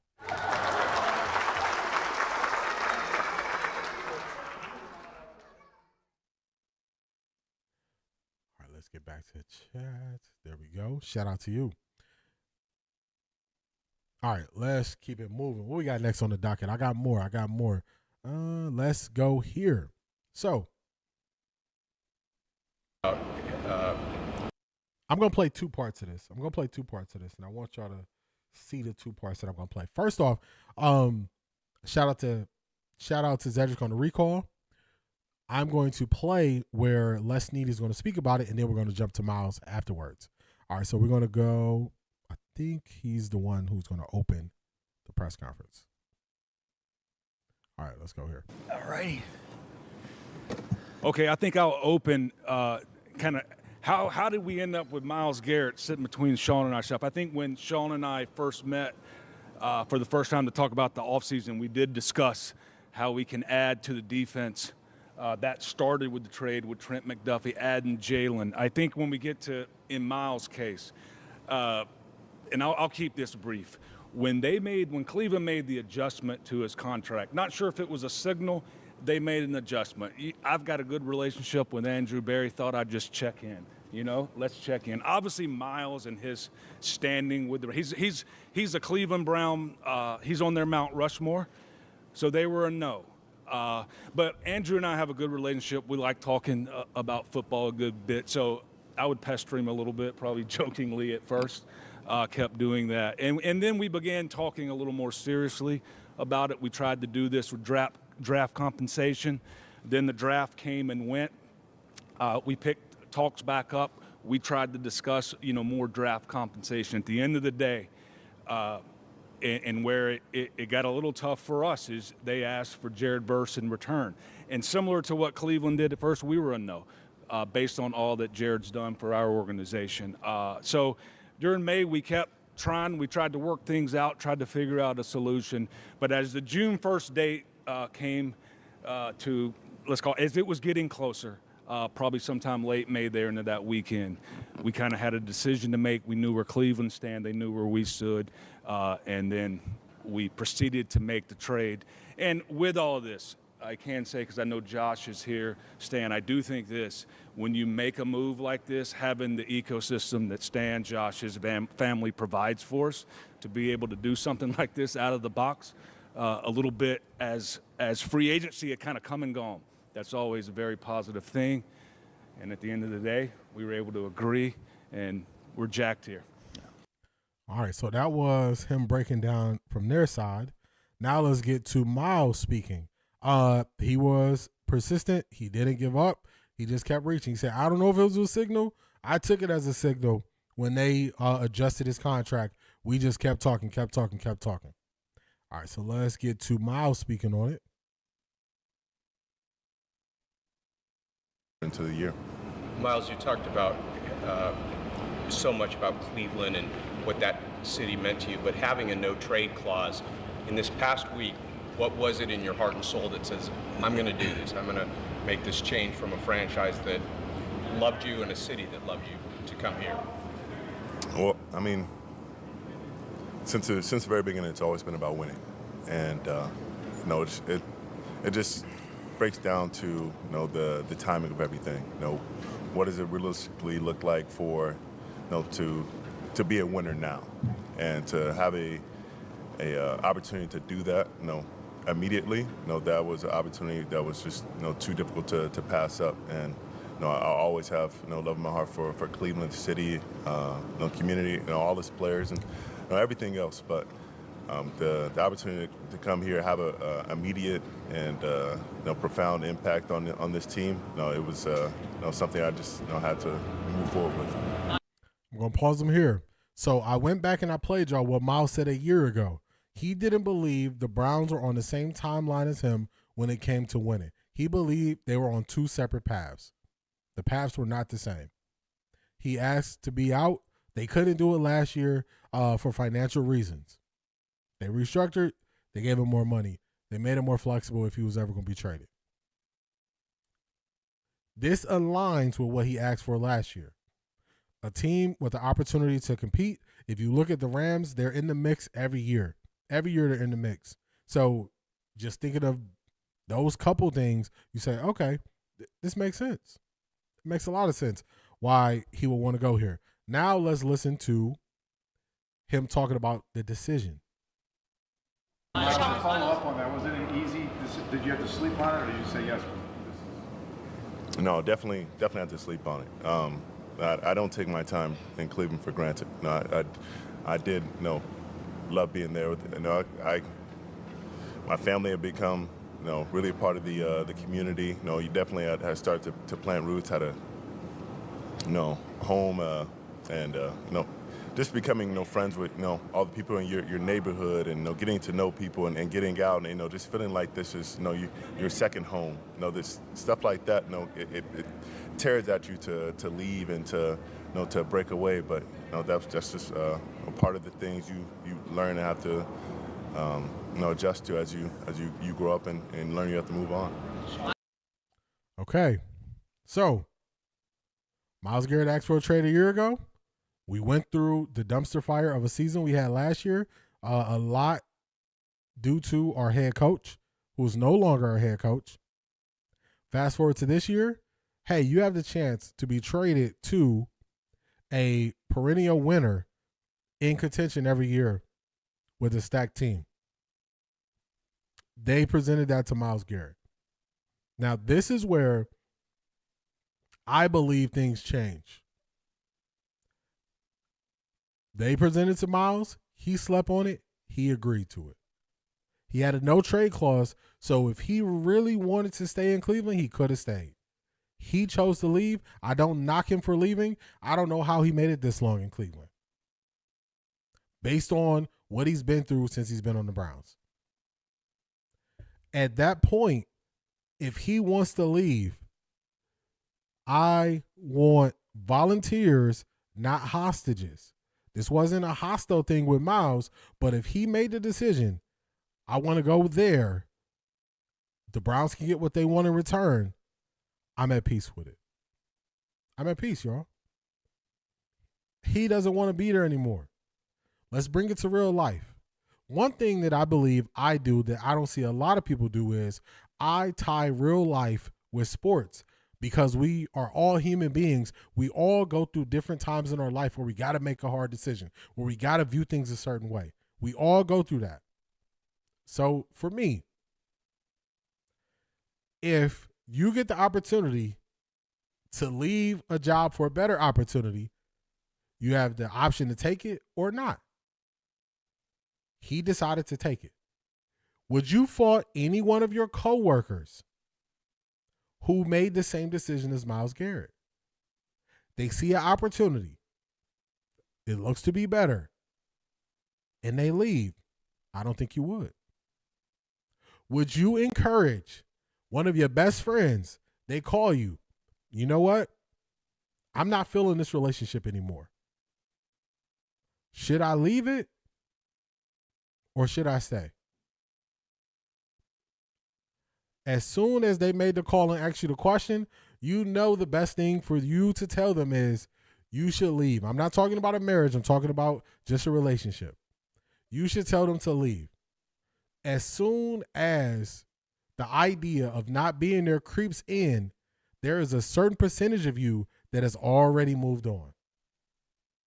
With Myles Garrett, he decided to move on.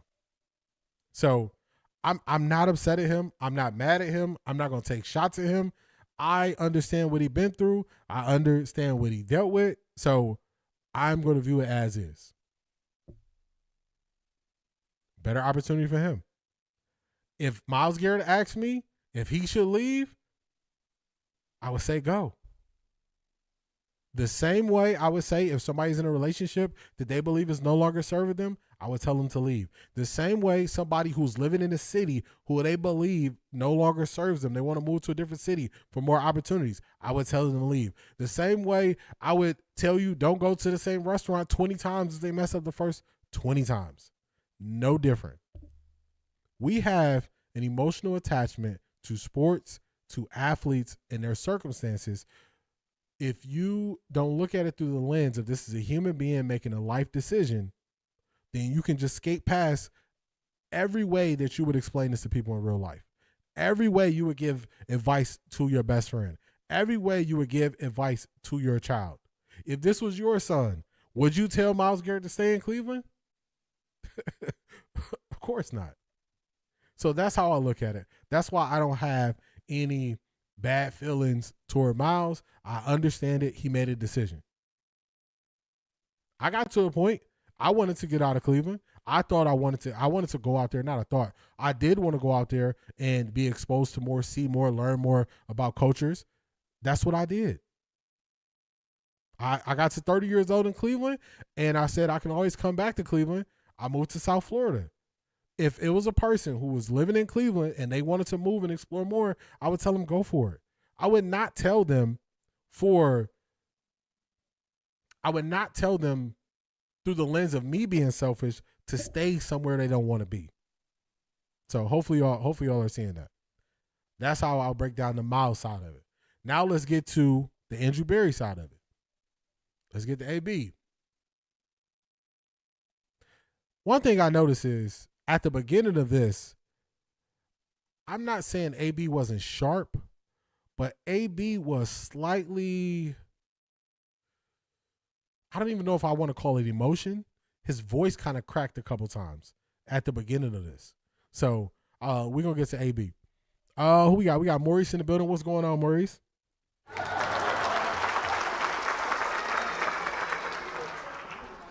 It's crazy how they tried to crucify Shedeur about parking tickets, but it's okay with drafting a QB with a gambling addiction who is not better than Shedeur. Diabolical. That's why I rarely even spoke on the subject. I was like, I'm not giving this thing no legs. It don't make sense to me. It don't make no sense. Shout out to you, Zedric. I got that. You've got mail. Facts D. Myles chose to leave and endured a lot while playing at a very high level. I agree. First part is against the Bears. Okay, how much I want to lose by? I thought it was funny. I don't know. Y'all, well, they might make Caleb play. I was going to say they probably won't make Caleb play, but I think they are. Hey, Myles, suppose you lose to us twice in San Francisco 49ers. Shedeur and Sam Darnold are pro passers. I believe Shedeur will finally have protection to pass the ball. I agree. I still see the positives in the situation with Shedeur in the Browns. I think some people are tying Shedeur's situation to this situation. I think these are two totally separate situations. The reason why I believe these are two totally separate situations is because this started before we even got Shedeur. So I can't tie this to the Shedeur situation because this was going on before Shedeur ever was a Cleveland Brown. Before he was ever Cleveland Brown. So I'm not gonna tie those two things together. You've got mail. Hey, I see that number. We're gonna get that at overtime after we get AB. Let's go, AB. Talk to him. AB, yeah, he didn't seem emotional, but his voice cracked a little bit. So I'm trying to figure out what way I want to best describe that. But his voice kind of cracked a little bit at the beginning of this. So I'll be honest, I did not have this conference on my bingo card for this spring. I know you all have heard me say for a number of years at this point that, Myles Garrett, he's a foundational player, Hall of Fame worthy, and a homegrown talent that's been here for the decades. And, our intent was to have him be a one-helmet player for his career. And that was the truth. And even to this day, when Myles's, career is over, we look forward to welcoming him back, into the organization. But there are moments, particularly in my job, where, opportunities come up that, quite honestly, are unexpected. And they force you to stop and reevaluate and look at it and say, hey, is this something that could be, really beneficial to the team? And that was the case in this instance where, it got to a certain point where we looked at, what the trade details were. And we asked ourselves, okay, do we hold here, regardless of, how, because of how emotionally right it felt, or do we ultimately make a decision that we think has a huge benefit, to the team in both the short, and long term? I'd always told myself that if, we were ever in a position where we were going to trade Myles, three things would have to be true. Number one, it would have to have short and long-term benefits. Number two, as part of the trade, a young, cost-controlled star at a premium position would have to be included.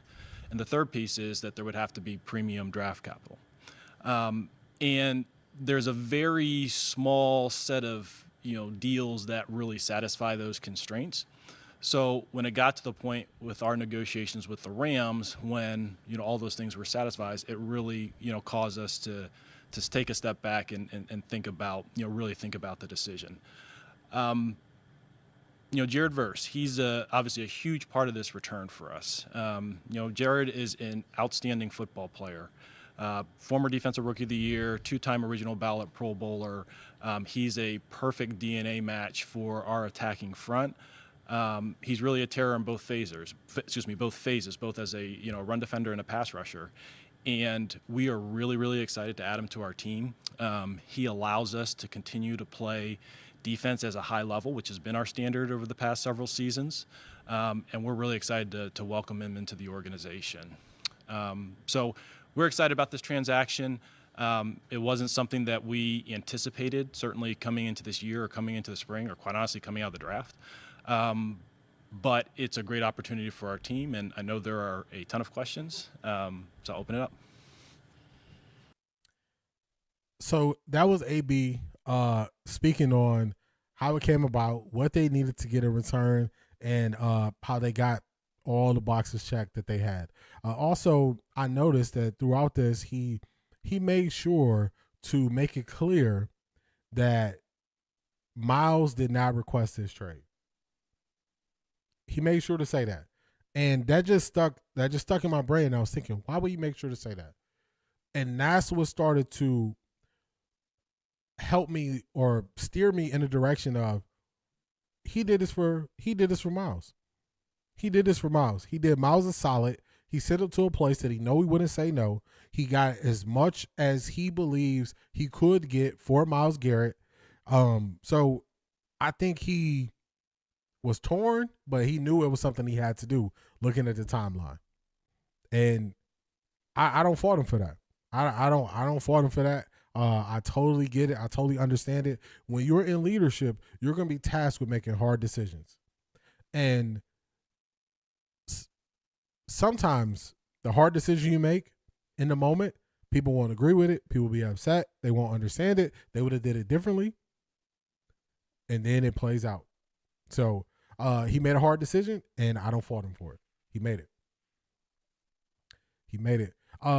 I really thought the Cleveland mainstream media was an extension of the mood. Their attitude is bad for business. From the outside looking in, that can impact tourism for real.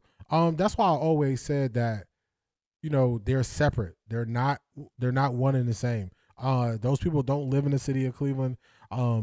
They're not from Cleveland. I always say that to let people know that the people of Cleveland, their voices are not being heard through those Cleveland microphones, the content creators. They're not being heard through them. They're not. All you got to do is go to the players. How are the players being treated in the city of Cleveland? That should be your gauge. Not the people who always speak negative. If everything you hear from a person is negative, you can't expect them to say something positive because it's an interest that you have. They're going to be who they are. They're going to be who they are. So I wouldn't tie the two together. That's why I always say that. Also, I think another thing, people are free to speak on whatever they want to speak on, online, on YouTube, whatever. But I think when you have people who couldn't care less about a city, they'll say anything about the city. They'll get things wrong about the city. They will misinterpret things that happen. And the people who never step foot in Ohio, they could feed you a narrative about what's happening there, and they could be 1,000% wrong. But if they say it, enough people will believe it. So I always highlight two things, the human side, and I also highlight the players and how they speak about the treatment that they get, because that should be weighed heavier than a person who never been in Ohio. So I totally get your point, Jimi Hendrix. I totally get your point. I left Jersey at 17, lived in California for 30 plus years. And I guarantee you, Keith Hunt, if a young person asks you if they should stay where they're at or move and experience different things, once they have the urge to move and experience different things, you'll be like, hey, try it.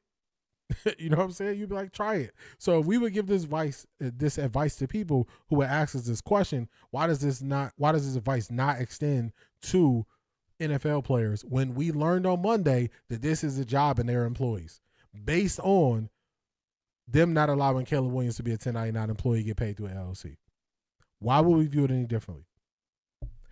If you get caught up in the money they make and remove that they still have similar situations that we have in employment, then that's how you'll miss it. I hear the emotion in his voice. Like you always say, we are humans first before anything else. And I think people, they kind of miss that.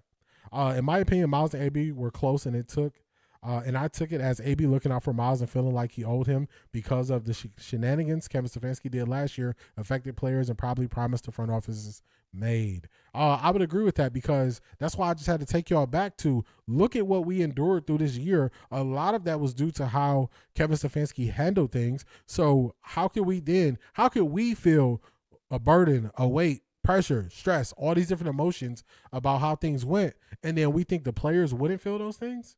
I just don't know how those two things add up. I don't get it. I don't get it. So I told y'all I would take y'all through how I viewed the situation. So let's do this. Let's bring this up. Let's get this other tab up. This is me going through it in real time. So when I get off stream, usually one of the first things I do is get off of the internet. So I shut my stream down. I'm not still on the internet. I'm not still looking at any social media. I'm letting my brain just relax. So I'm letting my brain relax, and then I'm just seeing a bunch of alerts, and I'm like, what is going on here? So let's do this. I go to X, and let me find it. I posted this. I get off stream, plug in my phones to charge, come back to this news. So it probably was like 30-something minutes later. It was like 30-something minutes later where I was like, what is going on? Is this real? So this was me in the shock phase. I was in the shock phase. And I was like, all right. Well, we got to deal with this. We got to figure out if it's real. We figured out it's real. That was the shock phase. Then I think it was a conversation. It was something I believe Zedric posted. So let's go here.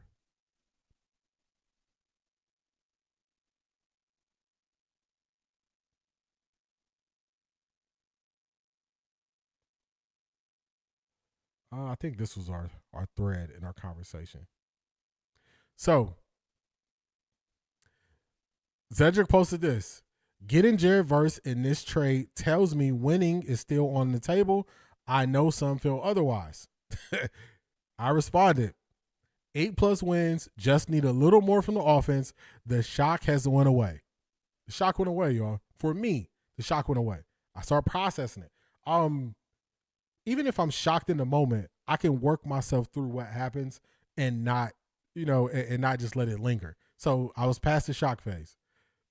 And Zedric said, compete for the division and win it is my hope. I'll take a floor of 8 wins. So you see how quick, like, we're just, you think through it, you go through it, you're like, okay, I accept this. It happened. I can't control it. There's not much I could do. I just got to live with it. Then I went for understanding. And the first place I went for understanding was I had to go back and figure out how we got here. How we got here. I wanted to sing that in off key, but I'm not gonna torture your ears. I had to go back and figure how did we get here. So I started. I looked at all the years Myles was here. I looked at all the losing. I thought about the coaches. I thought about the 0-16. I thought about us getting our first win and them opening beer coolers. I thought about all these things. I just kept going back, just looking at all the things. I look at all the losing he went through, all the coaching changes. Then I looked at last year, him requesting the trade. As I started to listen to those and look at all those things, I was like, wait, maybe he was ready to go. Then I listened to AB. I went back and listened to AB again because AB, this was yesterday at 10 a.m. I went back and listened to it. And I was like, dang, I think AB did this for Myles. Then the confirmation was when Myles in his press conference said, they presented it to me, I slept on it, and I made the decision. At that point, I worked through the understanding of it, and it was like finger snap. I was out of it. Time to move forward. That's how I got to the point. And today I wanted to just explain to y'all how I got here. That's what I wanted to do. That was my goal. That was my intention. Let me get a little Duval shaking his head off the screen. That was my intention today. I'll leave this up for now. So on Patreon, the post I put out yesterday, let me get to it. I put out a video and a goodbye, Myles Garrett. Thank you.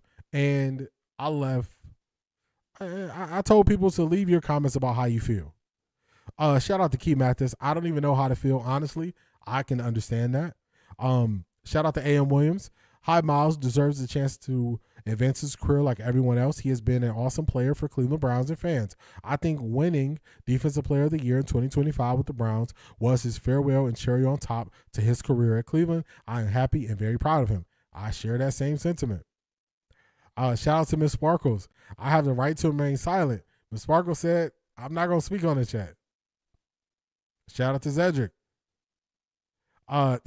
Was one of those sacks in the video against Deshaun Watson. That's funny. Anyway, bittersweet moment. But if Jared becomes a 2-time All-Pro before his contract plays out, it'll be worth it. Myles can't be replaced, but I can see this defense playing with a chip on his shoulder. I agree with that. Shout out to Tessa. I saw something interesting. A comment said after Jim Schwartz and the uncertainty with the quarterback, it made him question things with the Browns. Do y'all think that's a fair assessment? My response to that, I think Andrew Berry did Myles a solid. In his press conference, Myles said they asked him if he wanted to go to L.A., and he slept on the idea before letting them know. So I'm not tying the two together, but those are some of the responses that I got. Y'all saw what we put out earlier. That's why I'm at peace with it. I'm not here to convince you. I'm just here to show you how I got to this point. That is how I got to this point. Let's get to what Zedric sent us. Los Angeles trades Garrett to another AFC North team. Okay, this is the condition of the 3rd round pick. If Myles Garrett gets traded to another AFC North team, then that goes from a 3rd round to a 1st rounder, meaning they're probably not going to trade him to an AFC North team. Let's see what else Cedric got for us. Browns OTA practice today is scheduled to go from 12 to 2. And then we're expected to hear from Todd Monken, Jared Verse, Carson Schlesinger, Alex Wright. So we're going to get to hear from Jared Verse today. We will not be on stream by the time that happens, but I'll definitely be reacting to that on Friday's stream. What else we got? The NFL just announced that the Browns preseason opener against the Bears will be played August 15th at 1 p.m. August 22nd versus the Bills, 1 p.m. I think that's a Saturday for the Bills game, if I'm not mistaken. It's almost time, y'all. And also, this was part of what we spoke on earlier. We spoke about the number 8. Daniel Oyefusi got the video for us. Let's check it out. Back in Berea for Browns OTA, practice number 8, and there is a new Browns edge. Oh, and there is new Browns edge, Jared Verse, wearing number 8. That to me, that sounds like they're negotiating. That's what I hear. Let's play it. All right, I ain't gonna play the sound, but Jared Verse in the middle of the screen with number 8. So to me, this sounds like a negotiation is happening. That's what I'm hearing, y'all. I'm hearing this is negotiation for number 8. It happens in the NFL. It's part of it. It is part of it. I remember the thrown helmet. You're right. Yeah, they should. It was a lot. He's been through a lot. He gave it his all. He played to the end. He didn't shortchange. So that's a lot to go through. Being as accustomed to winners as I am, I predict the Browns win 9 games. I'm still there at.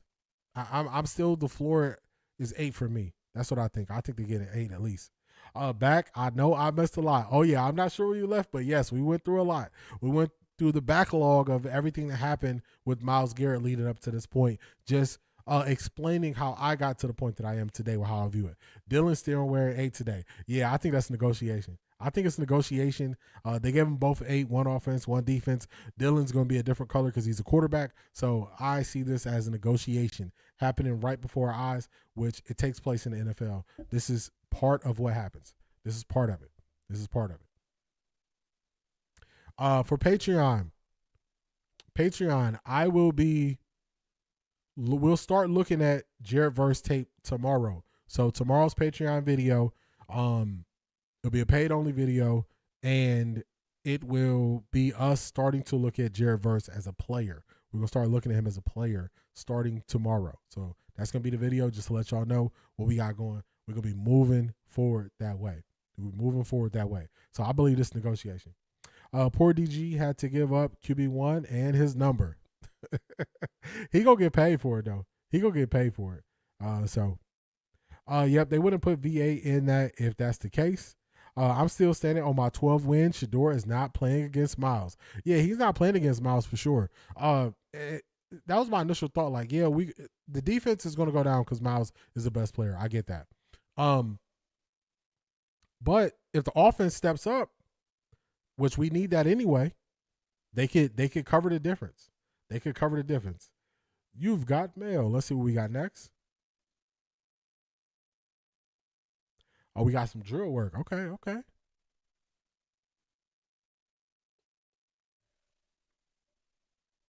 This was a good day for them to be able to be out there.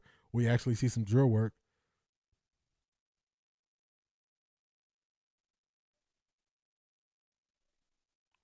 We got Jared Verse working on his get off. I just give y'all. Whoops, y'all can't see that too well. I'll give y'all an early view of what I see from Jared Verse. Jared Verse, run stopper. I think he's very good in run stopping.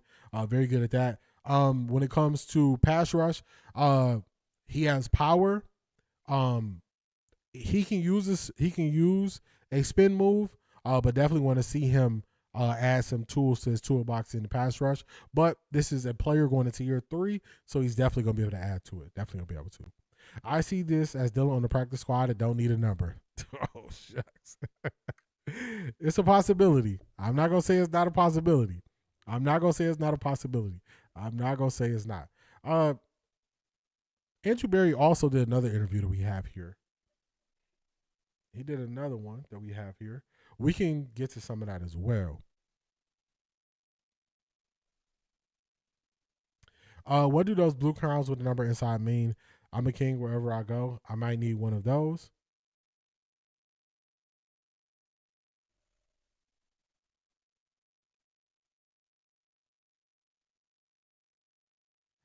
I think you might be. I think you might be thinking about the mods.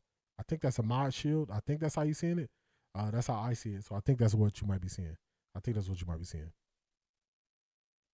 Joining us live right off the top in studio. Well, hold on just a sec. We got to get your mic.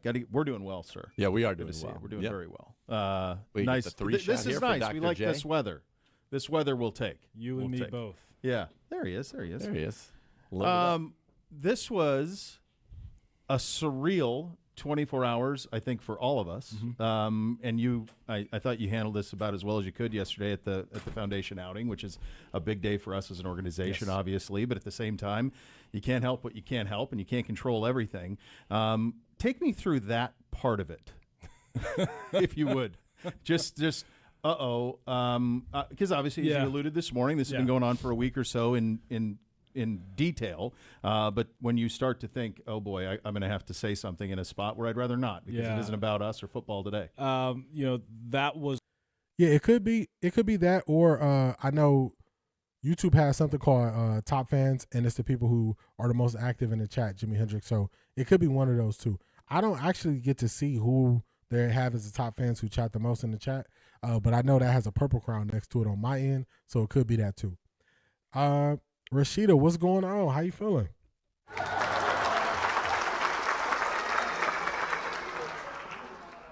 It was one of those situations where going into Monday, I thought we had a really good plan around it, but sometimes the best plans don't go according to plan. And, in a situation like where you're dealing with a trade or a major transaction, oftentimes you don't have sole control of the information flow. And so it was one of those situations where, we had a good outline in terms of how we were going to handle the communication, the messaging, let really the afternoon be about all the good work that the Browns Foundation was doing. Had worked with LA and they had done a nice job of working with us in that. But with these trades, there are a lot of administrative things that have to happen. And the closer you get to executing them, more people who maybe aren't even really a part of the primary parties doing the deal become involved in it. And once it became apparent that information was coming out, and it was before LA had a chance to talk to Jared, we had to really adjust on the fly. So it was certainly different than we planned, but at that point, things were far enough along where we thought it was appropriate to address our fans and address the local media in some form or fashion. Yeah. I'll say this. I thought you were very cool handling it when I walked in and I walked up to you, and it was, I knew that you knew and all of that, and it was like, and you were cool as a cucumber. But it was kind of a surreal thing, being that we were at this foundation outing, and I'll tell you, there's a funny moment where Todd came in and talked, and then Todd's like, I'll take a couple of questions. And I was like, oh, boy. And nobody asked, thank goodness. I didn't know how that was going to go, but nobody asked. But, I mean, we were sitting there in the carts, literally going to the first tee, and then you heard everybody's phones around you be like, bzz, bzz, bzz, and then, hey, dude, Zagara, we just traded Myles. And, I'm sitting with JW. Jenks is right there. It was just like a total, Glenn was, I think, right to my right. Everyone was there. It was just a totally kind of a surreal moment, and it's one that I think everybody who was there will certainly never forget. Yeah, and a very memorable first Browns Foundation outing at Firestone. Huh? Yeah, no doubt, for a great many reasons. All right, so you talked a little bit about the timeline earlier today of how this went together, but it feels like from some things that have come out, like from a Rams standpoint, that they've been determined to get this done for a long time. Jay Glazer said yesterday, we talked about it on the show, that one of the reasons they drafted Ty Simpson, and the word he used, was because they, quote, knew they would not have a first-round pick next year. So it feels like this is a team that was very determined to get this done, and you guys were determined to say, okay, if you want it, we need Jared Verse. Yeah, they were very persistent. They were very aggressive, which is their MO. And so it's certainly a credit to them, because they really forced the issue and forced us to kind of re-examine our approach after the draft. And Like I said earlier today, it wasn't something that was plan A or certainly expected. But it got to a point where for us, we thought it would be irresponsible not to do the deal, quite frankly. At what point, I'm going to two-parter, which is horrible journalism, but at what point did you know that this was going to happen? And then how important was it to you? Because in Glazer's reporting again, and we know he's pretty close with McVay, they didn't want to give up a player. They wanted to give up only picks. How important was it to you that not only was it a player, it was also that it was Jared Verse? Because in a situation where it's all picks, people could look at that and say, we're already on to next year when you trade a player of Myles Garrett. But when you get Jared Verse back, it allows you to not only have assets for the future, but also say, we're still really good on defense and have an elite edge rusher in a position where obviously nobody's Myles Garrett, but where we had an elite edge rusher before. Yeah, it's the right question, Nate. And I'd say it's less actually about the perception of picks or picks plus players, and more about I guess the merits of the deal. I think you're right that we weren't super interested in a picks only deal for a couple reasons. I think number one, this is not your normal star player that's getting traded, and so the standard calculus of what's a first round pick worth, what are 2 1s worth, when you factor in the hit rate, and when we talk about hit rate with picks, it's usually with starters or better. Myles is obviously on a different plane in terms of his performance, and so it doesn't quite match up like it would your standard trade. The second part of this is the timing, which you alluded to, where it's after the draft. It's really where most of the roster planning has occurred. What makes this trade different is if you look at, Sauce Gardner, for instance, that trade, or you look at, the Max Crosby trade that didn't necessarily go through. Micah Parsons maybe a little bit different, but you usually are truly trading all present for future, because you're not getting something that fills an on-field role at the area that you've vacated. So for us, those two things taken in together make this different, especially when you factor in how excellent of a player that Jared Verse is. And that's what made it really, really important to us, because including Jared automatically raises the floor of the deal. It creates a very high baseline. He's proven. And, the picks, they give you fantastic optionality, fantastic upside, and real and potential. But with Jared, it creates a very steady floor because there's realized potential already with, still more gains to potentially be realized. So I want to let him explain that all the way through, just so people get an idea of him walking through it, why it was leaked, why information got out, how the information can get out. And once you have to go through the process of the trade, that's not just all draft picks, that's where it could potentially get leaked. So he's explaining it, how they had to scramble and do an impromptu pressers at the golf event that they had. That's how it ended up being that way. And they wanted to make sure that before they were concrete and stamped it, said it was done, they wanted to make sure the Rams got a chance to speak to Jared Verse. So I think that this is a partnership, or this is a business relationship where the Rams and the Browns could potentially work together in the future, because neither one of them seemed like they were upset with how things went down. So just wanted to show that and play that for y'all if you weren't able to see this. This is about 24 minutes long. We're not going through the whole thing. But one thing I did say we're going to put a poll in the chat on which album or artist that we're going to review. I haven't picked we're going to see what the poll ends up at, and then we'll pick the album from there. But Keith Mathis wanted something upbeat. So far, what I'm seeing is we got Jagged Edge leading the poll. Yeah, we got Jagged Edge at 50%, Lloyd at 7%, Keith Sweat 21%, Babyface 21%. All right, so Jagged Edge is leading it.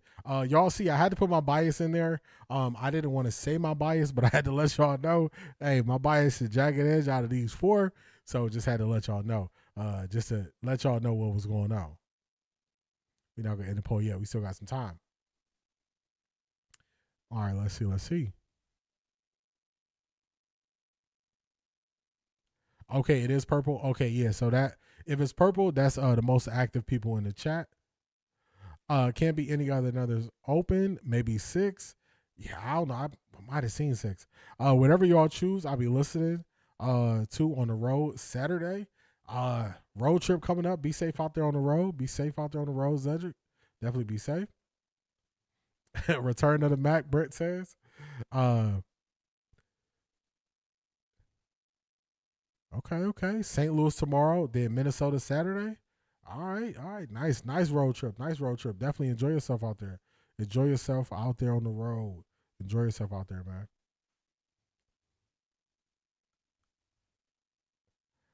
All right, we're gonna give the poll just a couple more minutes. Then this is what we're gonna do. So Friday, I'll let y'all know the album, the artist that we'll be reviewing. Key Mathis weekend. Key Mathis, this is her weekend. Her birthday's coming up. So hopefully we end up with something upbeat, which is looking like that. It's looking like that. Looking like it's gonna be upbeat. Looks like it's gonna be something I'm hype about. But that's it, y'all. That's it. Another great stream. Hopefully y'all can appreciate my approach, how I got to this point. I'm not saying you got to be at where I am at. I'm just walking you through the steps of how I got here. Another great stream in the books.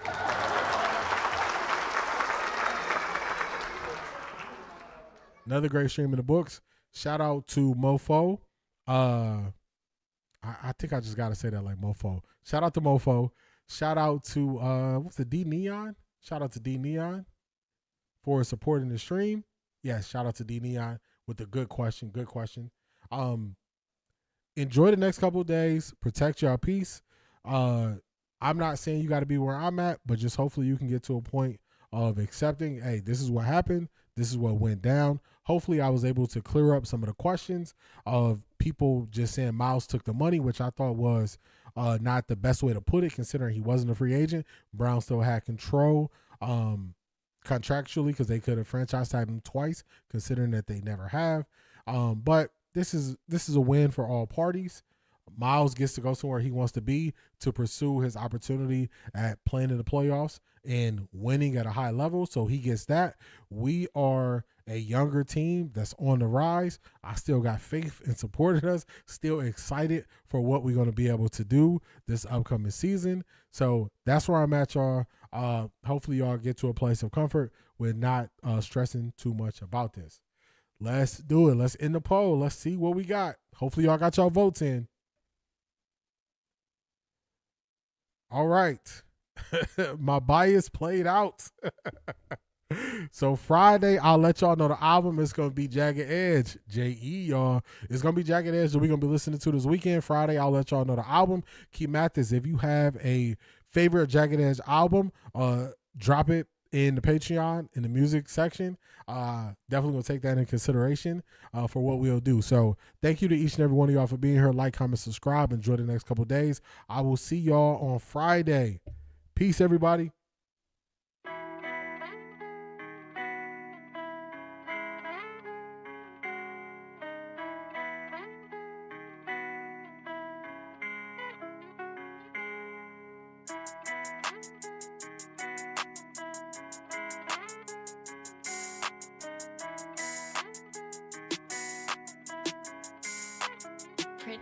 Look at what I did.